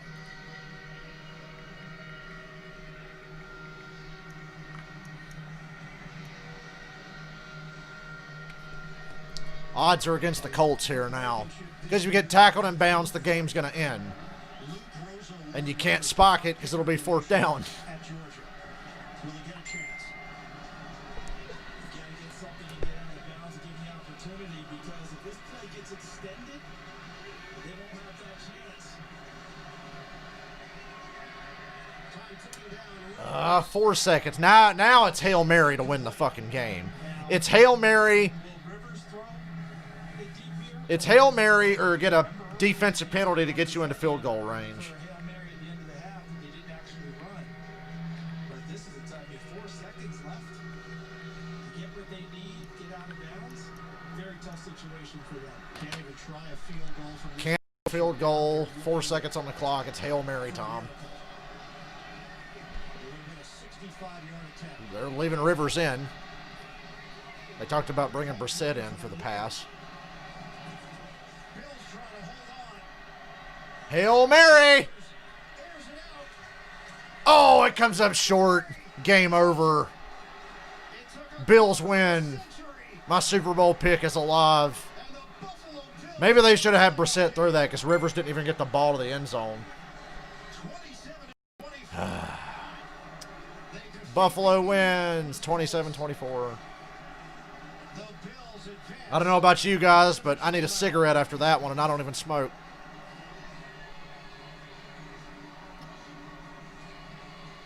A sea of Bills defenders in the area. What can you say? Hilton by his left. Credit to the Colts. They were in it through the whole game. The Colts They could have folded like a cheap tent new hero. at about 3 different points of the game. Not today. No comeback for Frank Reich. Damn. I feel bad, even though I was kind of cheering for Buffalo. Ball down. He was part of that triumvirate in Arizona where DeAndre Hopkins made the catch on the Hail Murray that was victimized. He made the play this time. Sean McDermott in his 28th playoff game in a variety of roles. With Philadelphia, Carolina, and Buffalo, this one goes into the win column. Well, all right, guys, we got about 20 minutes or so before the next game. In the AFC, Let me get off here and take a break, and I'll be back as Seattle and the Rams are about to kick off. So